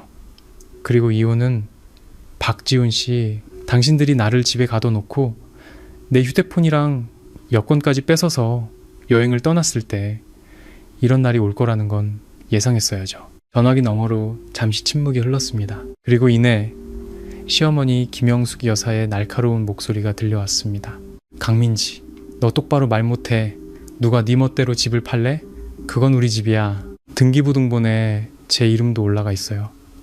제 재산을 처분할 권리는 저에게 있습니다. 이혼 합의서는 댁으로 보냈으니 돌아와서 도장만 찍으시면 돼요. 아, 그리고 두 분 짐은 제가 잘 싸서 거실에 뒀으니까 잊지 말고 찾아가시고요. 강민지, 네가 아주 하늘 높은 줄 모르고 날뛰는구나. 내가 분명히 말하는데 이 이혼 네 마음대로는 안 될 거다. 너 우리 돌아가기만 해봐. 비행기는 모레 도착이잖아요. 지금 바꾸려고 해도 표 없을 텐데요.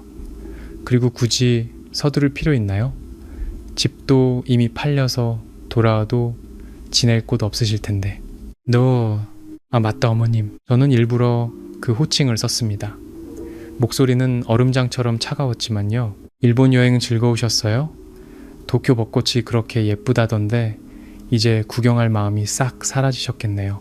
그 말을 끝으로 저는 전화를 끊고 번호를 차단했습니다. 수진이가 저를 보며 엄지를 치켜 세웠습니다.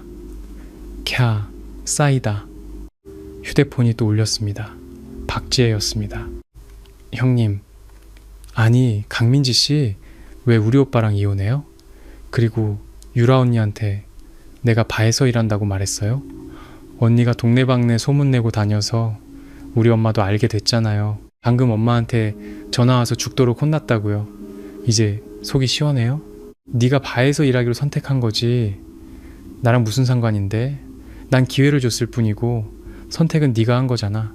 박지혜, 너도 이제 22살이야. 네 선택에 책임질 나이라고. 그리고 나랑 내 오빠 문제는 너랑 상관없어. 왜 상관없어요? 형님은 우리 형님이잖아요. 곧 아니게 될 거야. 저는 전화를 끊고 이 번호 역시 차단했습니다. 수진이가 저를 보며 물었습니다. 이제 진짜 다 끝난 거야?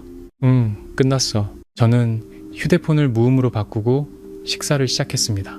음식은 맛있었고 저는 오랜만에 자유를 만끽하며 천천히 음식을 맛봤습니다. 저녁을 먹고 수진이가 새 집까지 데려다 주었습니다. 아파트 아래에서 그녀가 갑자기 말했습니다. 민지야, 너 변한 것 같아. 좋게? 아니면 나쁘게? 강하게. 대학 때 너도 당당했지만 지금처럼 날카롭지는 않았어. 지금 너는 잘 벼려진 칼 같아. 차갑고 날카롭고 빛나는. 사람은 변해야지. 예전에는 내가 참고 양보하면 상대방도 나를 존중해 줄 거라고 믿었어. 하지만 이제는 알아. 때로는 발톱을 세워야 다른 사람들이 나를 함부로 대하지 못한다는 걸. 네가 뭘 하든 난 항상 네 편이야.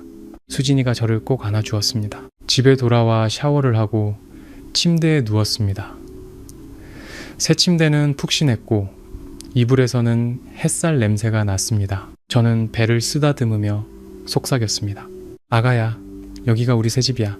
마음에 들어? 새벽 3시 요란하게 문을 두드리는 소리에 잠에서 깼습니다. 쾅, 쾅, 쾅. 마치 문을 부술 듯한 기세였습니다. 강민지, 문 열어. 너 거기 있는 거 다 알아. 시어머니 김영숙 여사의 날카로운 목소리였습니다. 저는 불을 켜고 시간을 확인했습니다. 새벽 3시 15분. 원래대로라면 내일 오후에 도착해야 하는데 밤새 비행기를 바꿔 타고 온 모양입니다. 강민지, 문 안 열어? 이 은혜도 모르는 것. 감히 집을 팔아? 그건 우리 집이란 말이야. 엄마 조용히 좀 해요. 남의 집 앞에서 뭐 하는 거예요? 박지훈의 지친 목소리가 들려왔습니다. 뭐? 남의 집? 쟤는 내 며느리고 이 집은 내 집이야. 김영숙 여사는 이미 이성을 잃은 듯 했습니다. 저는 천천히 일어나 문으로 다가가 렌즈를 통해 밖을 내다봤습니다. 문 밖에는 김영숙 여사와 박지훈 그리고 지쳐 보이는 시아버지까지 세 사람이 서 있었습니다. 모두 여행 가방을 든 채였죠. 공항에서 바로 온 모양입니다. 저는 문을 여는 대신 휴대폰을 들었습니다. 영상을 녹화하고 경찰에 신고하기 위해서였죠. 강민지, 너 계속 문 안 열면 나 경찰 부를 거야. 부르세요. 마침 잘 됐네요. 경찰 아저씨들 오시면 이 새벽에 남의 집 앞에서 소란 피우는 게 어떤 죄인지 한번 여쭤보죠. 문 밖이 순간 조용해졌습니다. 그리고 이내 김영숙 여사의 목소리가 더 커졌습니다. 뭐라고? 너 방금 뭐라고 했어? 박지훈, 너 대체 어떤 여자를 데려온 거야? 감히 나한테 이따위로 말대꾸를 해? 엄마, 제발 그만해요. 일단 어디 가서 좀 쉬었다가 내일 다시 얘기해요. 뭘 그만해. 오늘 여기서 끝장을 봐야 해. 강민지, 내가 말하는데 그 집 네 마음대로 팔 수 있는 거 아니야? 그거 다 내 아들 돈으로 산 집이라고. 등기부등본에 저와 박지훈 씨 이름이 같이 올라가 있고 계약금은 저희 부모님이 내주셨어요. 저는 제 몫에 해당하는 재산을 처분할 권리가 있습니다. 그리고 박지훈 씨 몫에 해당하는 매매 대금은 이미 그 사람 통장으로 입금했어요. 문자 확인해 보라고 하세요. 문 밖에서 부스럭거리는 소리가 들렸습니다. 박지훈이 휴대폰을 확인하는 듯 했습니다. 몇 초 뒤 그의 놀란 목소리가 들려왔습니다. 엄마, 진짜 돈 들어왔어. 5천만 원. 5천? 그 집이 3억인데 고작 5천을 줬다고? 이 도둑 같은 년.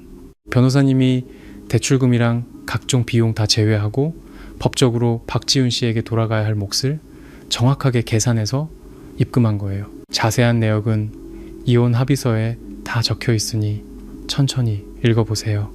이혼 합의서? 누가 이혼한대? 난 이 결혼 반대야. 강민지, 너 당장 나와. 김영숙 여사가 다시 문을 두드리기 시작하자 옆집 문이 열렸습니다. 진짜 밤중에 무슨 소란이에요. 잠 좀 잡시다. 대금 뭔데 참견이야. 이 아줌마가 말하는 것 좀 봐. 경찰 부르기 전에 조용히 안 해? 불러. 경찰 오면 잘 됐네. 며느리가 시댁집 팔아먹었는데 이게 경찰이 상관할 일이 아닌지 한번 따져보자고. 저는 그제야 112에 전화를 걸었습니다. 네, 여기 남의 집 앞에서 소란을 피우는 사람들이 있어서 신고합니다. 10분 넘게 계속되고 있어요. 5분 뒤 경찰차가 도착했습니다. 누가 신고하셨습니까? 제가 문을 열고 나가자 김영숙 여사가 경찰에게 달려들었습니다. 경찰 아저씨, 잘 오셨어요. 얘가 제 며느리인데 남편 몰래 집을 팔아먹었어요. 이거 사기 아니에요? 경찰은 저와 김영숙 여사를 번갈아 보며 물었습니다. 자, 진정하시고 무슨 일인지 천천히 말씀해 보세요. 경찰관님, 저는 강민지라고 합니다. 이 세 분은 제 전 시어머니와 시아버지 그리고 전 남편입니다. 저희는 현재 이혼 절차를 밟고 있습니다. 문제의 집은 부부 공동 재산이었고 저는 법적 절차에 따라 전 남편의 몫을 모두 지불하고 매각했습니다. 그런데 이분들이 오늘 새벽에 해외에서 돌아와 제 집 앞에서 이렇게 소란을 피우고 있습니다. 저와 이웃들의 수면을 심각하게 방해하고 있어요. 무슨 소리야? 누가 내 전 남편이야? 내가 이혼 허락했어? 어머님, 결혼의 자유가 있듯이 이혼의 자유도 있습니다. 이혼은 시어머니의 허락사항이 아니에요. 경찰관님, 저는 임신 중이라 안정이 필요합니다. 이분들을 좀 돌려보내 주시겠어요? 임신이라는 말에 경찰의 표정이 굳어졌습니다. 아주머니, 무슨 일이든 내일 낮에 다시 얘기하세요. 이 새벽에 소란 피우시는 건 명백히 잘못된 행동입니다. 일단 돌아가세요. 뭘 돌아가?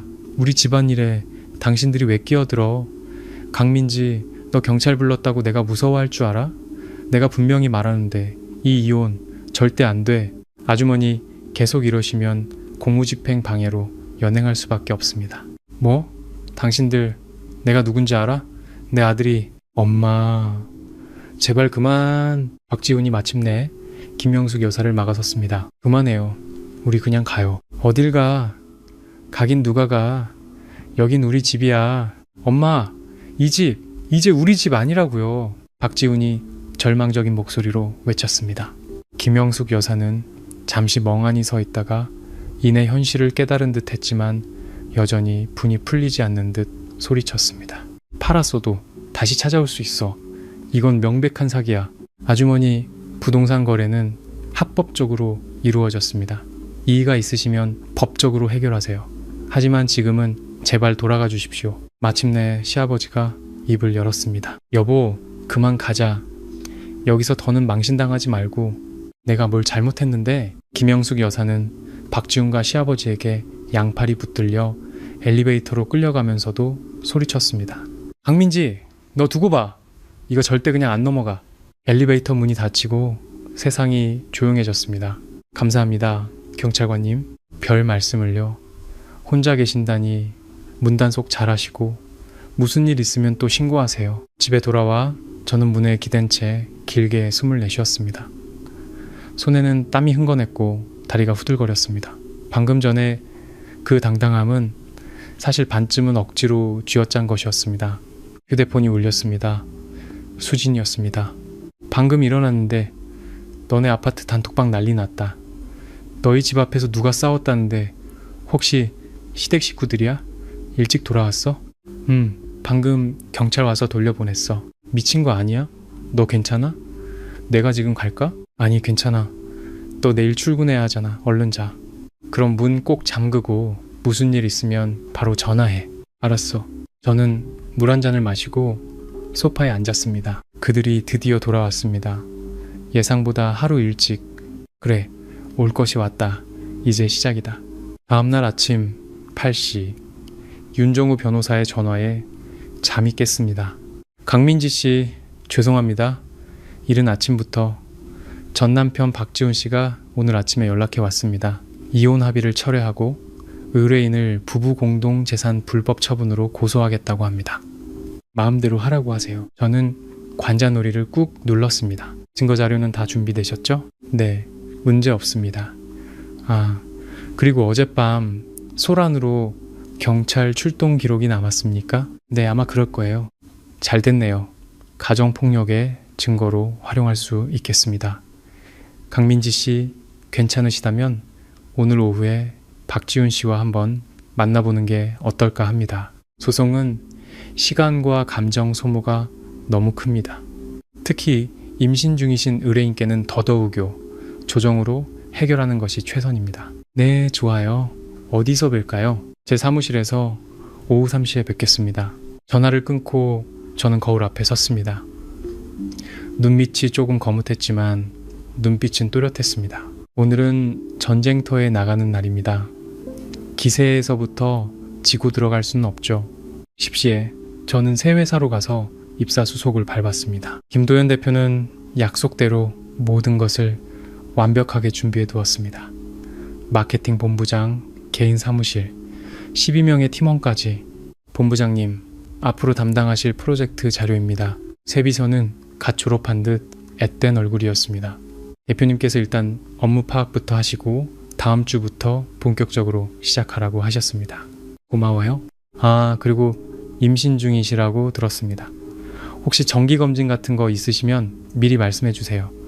제가 스케줄 조정해 놓겠습니다. 회사 5층에 임산부 휴게실도 잘 되어 있으니 편하게 이용하세요. 네, 고마워요. 사무실에 앉아 주위를 둘러봤습니다.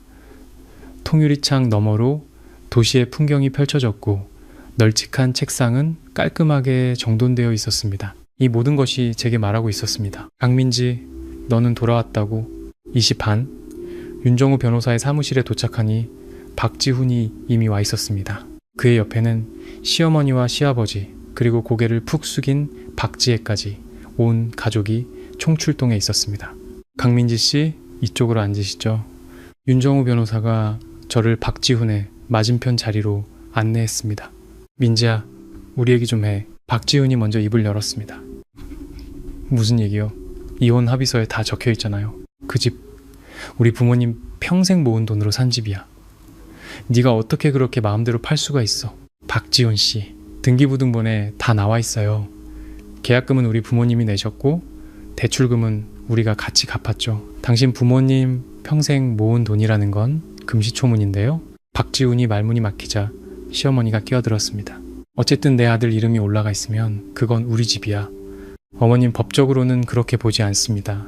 강민지 씨는 이미 법적 절차에 따라 박지훈 씨에게 돌아가야 할 몫을 모두 지불했습니다. 여기 은행 이체 기록입니다. 윤정우 변호사가 서류를 박지훈 앞으로 밀었습니다. 박지훈의 얼굴이 더욱 굳어졌습니다. 그럼 이혼은 난 이혼 못해. 민지야, 이번 일은 우리가 잘못했어. 하지만 우리 다시 시작할 수 있잖아. 응? 너도 임신했잖아. 우리 아기를 위해서라도 가정을 지켜야지. 아기는 제가 알아서 키울 거예요. 그리고 온전한 가정이요? 아이 엄마를 죄인 취급하는 집이 과연 온전한 가정일까요? 그건 가정이 아니라 감옥이에요. 뭐라고? 시어머니가 벌떡 일어났습니다. 강민지, 너 정말 너무 하는구나. 우리가 너한테 뭘 그렇게 잘못했는데 먹여주고 입혀주고 재워줬더니 은혜를 원수로 갚아? 저를 먹여주고 입혀주셨다고요? 어머님, 결혼 2년 동안 제 월급 통장 어머님이 관리하셨잖아요. 저는 한 달에 20만 원 용돈 받아서 썼고요. 집안 생활비 대부분 제 돈으로 냈습니다. 어머님 지금 입고 계신 그 코트 제가 보너스 타서 사드린 거고, 당신 아들 손목에 있는 시계 제가 석 달 월급 모아서 사준 거예요. 대체 누가 누구를 먹여 살린 거죠? 시어머니의 얼굴이 울그락불그락해졌습니다. 너 이 배은망덕한 은행 거래 내역, 카드 사용 내역 전부 다 증거로 가지고 있습니다. 필요하시면 하나하나 다 보여드릴 수 있어요. 저는 윤정우 변호사를 바라봤습니다. 변호사님, 이것도 증거 자료로 제출 가능하죠? 네, 가능합니다. 이 나쁜 년. 그만. 조용히 있던 시아버지가 마침내 입을 열었습니다. 민지야, 우리가 잘못했다. 이혼은 네 뜻대로 해주마. 하지만 집 문제는 다시 한번 생각해 줄 수 없겠니? 우리가 그 집에서 산 세월이 있는데, 아버님, 집은 이미 팔렸고 모든 절차는 끝났습니다. 박지훈 씨에게 드린 돈이면 새로 집을 구하시는데 보탬이 될 겁니다. 갓돈으로 어딜 가서 집을 구하라는 거야. 시어머니가 소리치자 저는 자리에서 일어났습니다. 그건 제가 상관할 바가 아니죠. 이혼 합의서에 사인하세요. 좋게 끝내든 아니면 법정에서 끝장을 보든 선택은 당신들이 하세요. 하지만 법정까지 가면 당신들이 지금보다 더 불리해질 거라는 건 알아두세요. 박지훈이 저를 쳐다봤습니다. 그의 눈에는 충격과 분노, 그리고 알 수 없는 감정이 뒤섞여 있었습니다. 민지야, 너 변했어. 네, 변했어요. 당신들이 나를 그 차가운 집에 혼자 가뒀던 그날, 과거의 강민지는 죽었어요. 지금의 저는 새로 태어난 강민지예요. 저는 가방을 챙겨 들었습니다. 변호사님, 이후 절차는 잘 부탁드립니다. 저 회사에 일이 있어서 먼저 가보겠습니다. 강민지, 박지훈이 뒤에서 저를 불렀지만 저는 돌아보지 않았습니다. 사무실을 나서자 햇살이 쏟아졌습니다. 저는 깊게 숨을 들이마셨습니다. 가슴 속의 응어리가 모두 씻겨나가는 기분이었습니다. 휴대폰이 진동했습니다. 박지혜에게서 온 문자였습니다. 형님, 죄송해요. 그리고 일자리 소개해줘서 고마워요. 힘들지만 배우는 게 많아요. 저 열심히 해볼게요. 저는 잠시 문자를 바라보다가 답장했습니다. 열심히 일하고 멋지게 살아.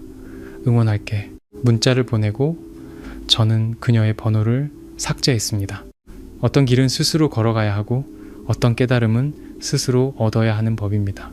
박지혜, 부디 너는 진짜 어른으로 성장하길 바란다.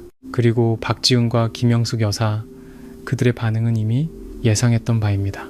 분노하고 억울해하고 협박하겠죠. 하지만 결국 그들은 합의서에 도장을 찍게 될 겁니다. 다른 선택지가 없으니까요.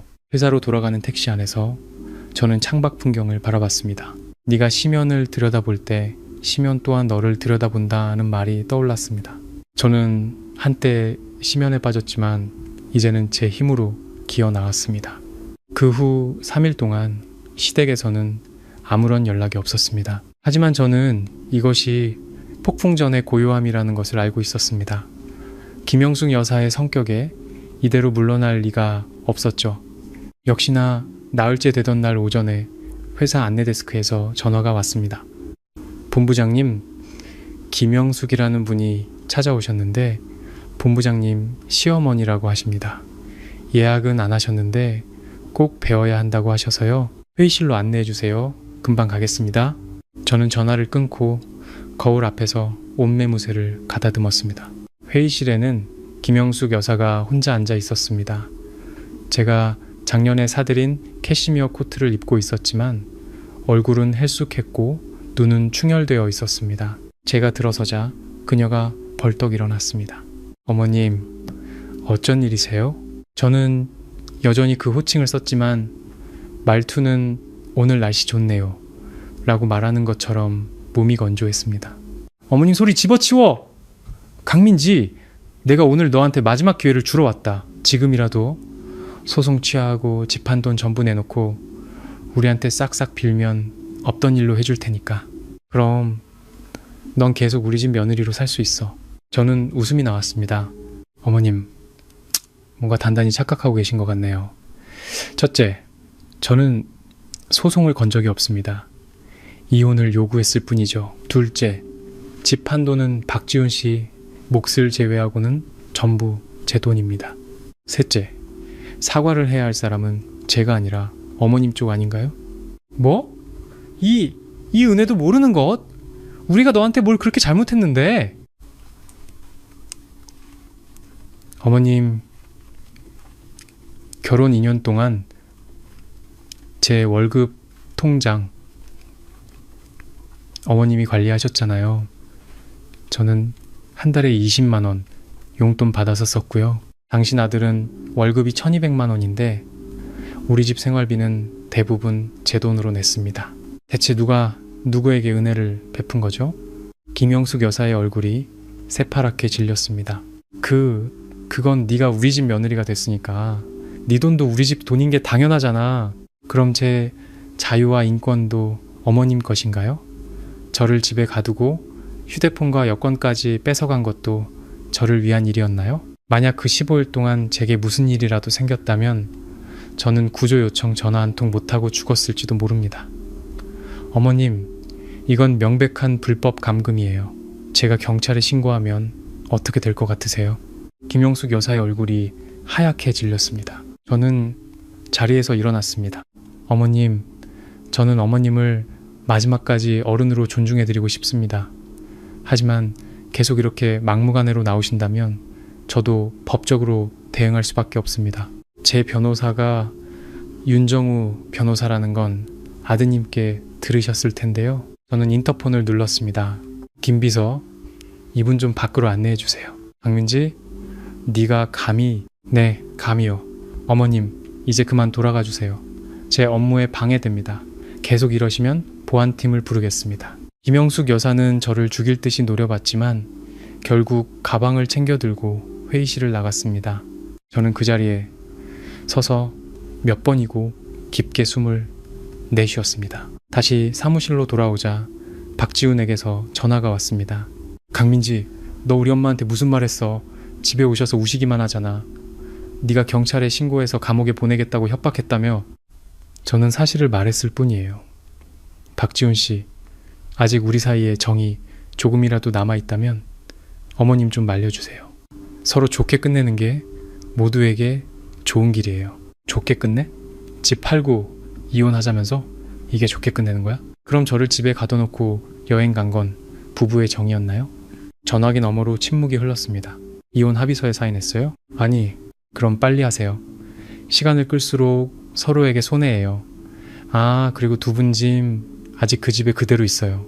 새 집주인이 다음 주에는 집을 비워달라고 했으니 빨리 찾아가세요. 민지야, 박지훈의 목소리가 갑자기 부드러워졌습니다. 우리 정말 다시는 안 되는 거야? 내가 잘못했어. 정말이야. 한 번만 더 기회를 주면 안 될까? 우리 아기를 위해서라도. 아기는 제가 알아서 키울 거예요. 아버지 따위는 필요 없어요. 박지훈 씨, 우리 끝났어요. 당신 어머니가 나를 그 집에 가두는 걸 방관했던 그 순간에 우리는 이미 끝난 거라고요. 전화를 끊고 저는 휴대폰을 무음으로 바꾼 뒤 일에 집중했습니다. 퇴근 시간이 되자 수진이가 회사 앞으로 저를 데리러 왔습니다. 오늘 시어머니 오셨다며? 괜찮아? 괜찮아. 이젠 내가 이겨. 그럴 줄 알았어. 그 할머니 보통 아니지. 아, 맞다. 너 박지혜 요즘 어떻게 지냈는지 알아? 어제 바에 갔다가 봤는데 서빙하다가 손님한테 욕먹고 울고 있더라. 걔는 대체 왜 그러고 사냐? 편하게 사무직으로 일하면 될 것을 사람은 스스로 넘어져 봐야 배우는 법이니까. 걔도 이제 22살이잖아. 어른이 되어야지. 하긴 근데 진성 오빠가 그러는데 걔 그래도 요즘은 많이 나아졌대. 지각도 안 하고 욕먹어도 꾹 참고 일한다고. 그래? 다행이네. 수진이가 차를 세우고 뒷좌석에서 보온병을 꺼내 건넸습니다. 우리 엄마가 너 주라고 닭죽 끓였어. 임신했을 땐 잘 챙겨 먹어야 한다고. 너 요즘 너무 마른 것 같대. 마음이 따뜻해졌습니다. 어머님께 감사하다고 전해줘. 뭘? 우리 엄마가 너 얼마나 예뻐하는데. 나보다 네가 더 착하고 야무지다고 맨날 그러셔. 아, 내일 토요일인데 같이 산부인과 검진 가줄까? 좋아. 집에 돌아와 닭죽을 데워 먹었습니다. 정말 맛있었습니다. 집밥의 맛이었습니다. 죽을 먹다가 저도 모르게 눈물이 흘렀습니다. 슬퍼서가 아니었습니다. 이제야 비로소 온전히 제 삶을 살게 되었다는 안도감 때문이었습니다. 휴대폰이 진동했습니다. 윤정우 변호사였습니다. 박지훈 씨가 합의서에 사인하겠다고 합니다. 대신 마지막으로 강민지 씨를 한번 만나고 싶다고 하네요.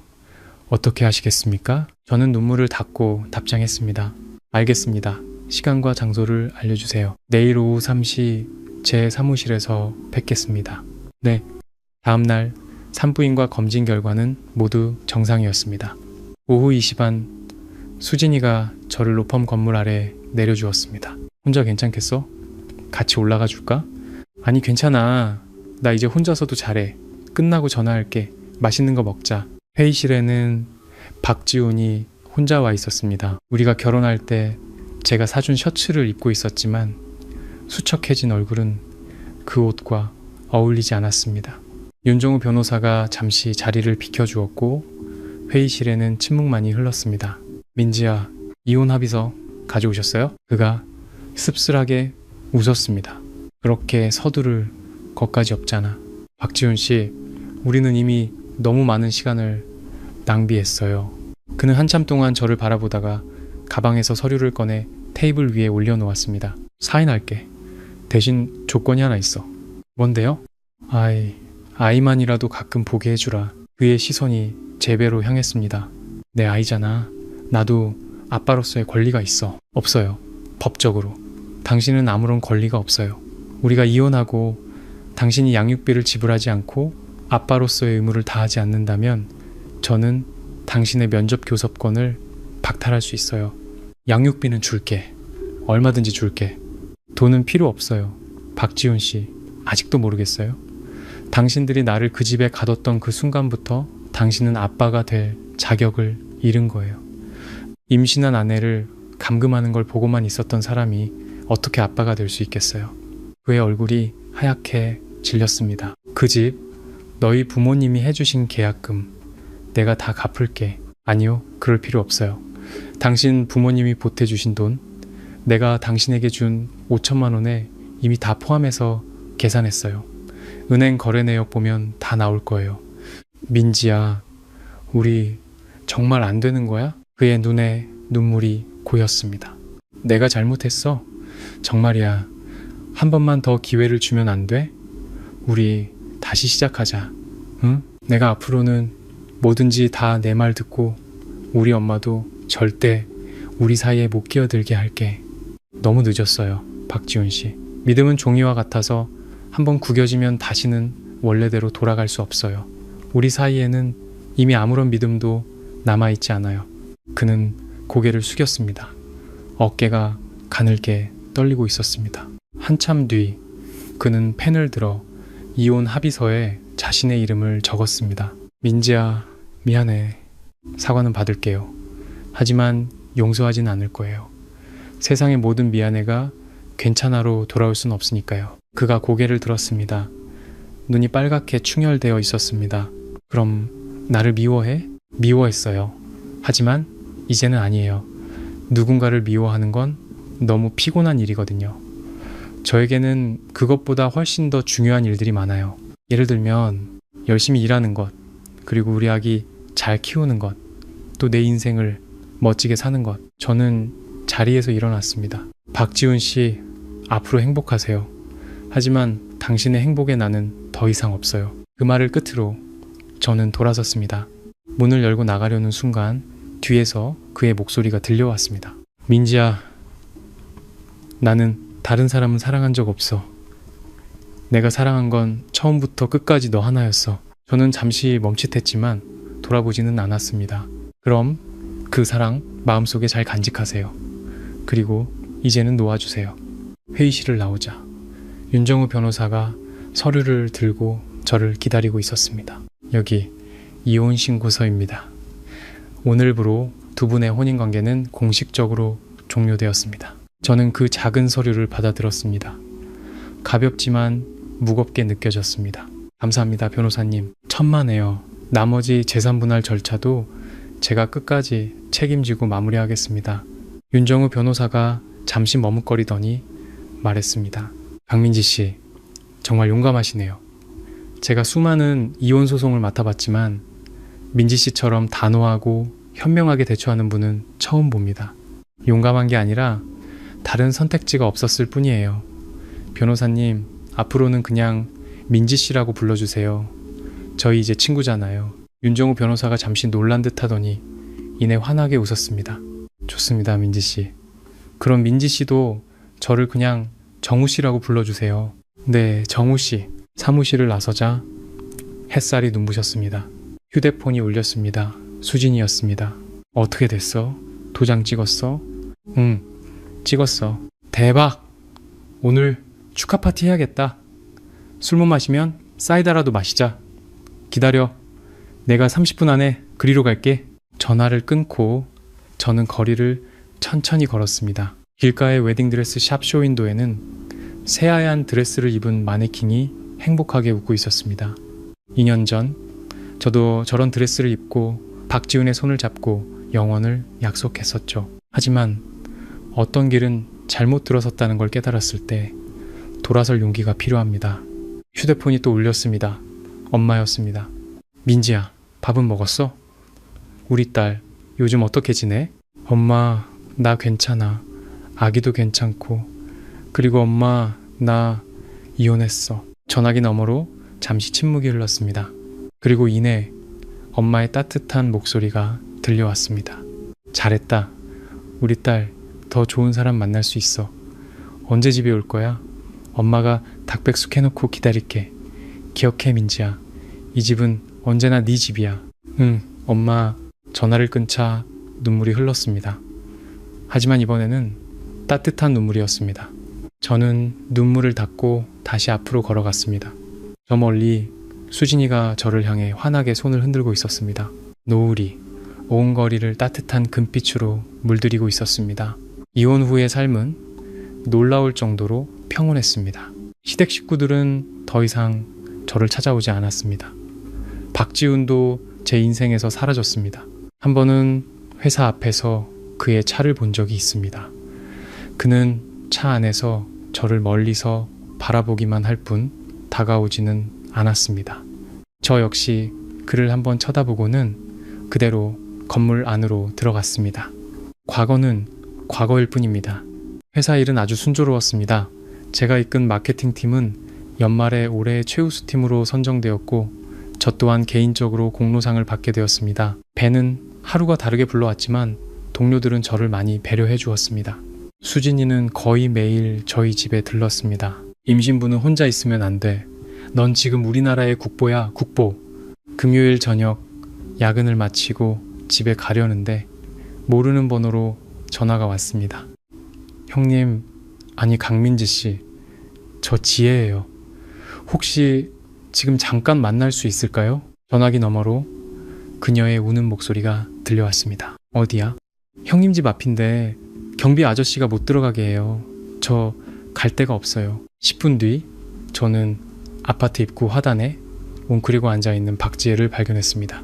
그녀는 바의 유니폼을 입은 채 엉망이 된 얼굴로 저를 올려다봤습니다. 나 가게에서 잘렸어요. 사장님이 내가 돈 훔쳤다고 그래서 엄마가 내가 바에서 일한 거 알고 집에서 쫓아냈어요. 이제 딸도 아니라고. 아빠랑 오빠가 말려도 소용없었어요. 저는 한숨을 쉬며 그녀를 집으로 데리고 들어왔습니다. 너 정말 돈 훔쳤어? 아니에요. 진짜 아니에요. 그냥 손님이 팁으로 준 50만 원을 월급날까지 잠깐 쓰려고 신고를 안 했을 뿐이에요. 정말 훔치려던 건 아니었어요. 지혜야, 너 올해 22살이지? 졸업하고 반년 동안 직장을 4번이나 옮겼어. 그때마다 넌 항상 남 탓만 했지. 네 잘못이라고는 한 번도 생각 안 해봤어? 제 말에 박지혜의 고개가 점점 숙여졌습니다. 누구도 평생 너를 챙겨줄 수는 없어. 네 엄마조차도 말이야. 알아요. 근데 전 이제 어떻게 해야 할지 모르겠어요. 저는 그녀의 앞에 노트와 펜을 놓아주었습니다. 첫째, 내일 아침에 진성 오빠 찾아가서 사과하고 돈 돌려드리고 다시 한번 기회를 달라고 부탁해. 둘째, 내 엄마한테 전화해서 이제부터 혼자 힘으로 살겠다고 선언해. 셋째, 내가 첫 달 월세는 빌려줄 테니 차용증 쓰고 석 달 안에 갚아. 박지혜는 한참을 망설이다 이내 고개를 끄덕였습니다. 네, 그렇게 할게요. 다음날 저는 박지혜와 함께 진성 오빠를 찾아갔습니다. 박지혜는 진심으로 사과했고 진성 오빠는 제 얼굴을 봐서 딱 한 달의 기회를 더 주기로 했습니다. 그날 이후 박지혜는 정말 달라졌습니다. 작은 원룸을 구해 독립했고 바에서도 누구보다 열심히 일했습니다. 6개월 뒤 초겨울, 저는 회사의 연말 시상식에 참석하기 위해 거울 앞에 섰습니다. 배는 제법 나왔지만 잘 맞는 정장 덕분에 우아하고 당당해 보였습니다. 엄마, 예뻐. 뱃속의 아기가 발로 차는 것이 느껴졌습니다. 예뻐요 라고 말하는 것 같았죠. 그날 저는 올해의 공로상을 받았습니다. 단상에 올라 저를 지지해준 모든 사람에게 감사 인사를 전했습니다. 시상식이 끝나고 윤정우 변호사가 저를 찾아왔습니다. 그는 작은 상자를 건네며 수상을 축하해 주었습니다. 상자 안에는 별 모양의 작은 다이아몬드 목걸이가 들어있었습니다. 오늘 민지씨, 별처럼 빛나네요. 그의 따뜻한 눈빛에 제 얼굴이 살짝 붉어졌습니다. 그때 회사 직원이 다가와 제 가족이 찾아왔다고 전했습니다. 밖으로 나가보니 그곳에는 박지훈이 서 있었습니다.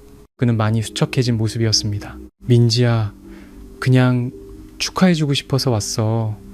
너 정말 멋있더라. 그의 시선이 제 배에 머물렀습니다. 나 다음 달에 결혼해. 들었어요. 축하해요. 민지야, 내가 정말 미안했어. 내가 너무 어렸고 철이 없었어. 다 지난 일이에요. 박지훈 씨도 이제 새로운 삶을 살아야죠. 당신의 아내 될 사람에게 잘해주세요. 저처럼 상처 주지 말고요. 그럴게. 다시는 그런 실수 안 할 거야. 그의 뒷모습을 바라보며 저는 더 이상 아무런 감정도 느끼지 못했습니다. 그날 밤 저는 6개월 전에는 상상도 못했던 평온함 속에서 잠이 들었습니다.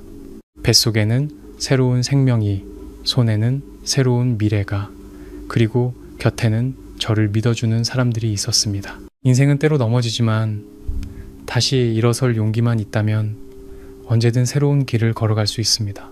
저는 이제 저만의 안온한 행복을 향해 힘차게 걸어갈 것입니다.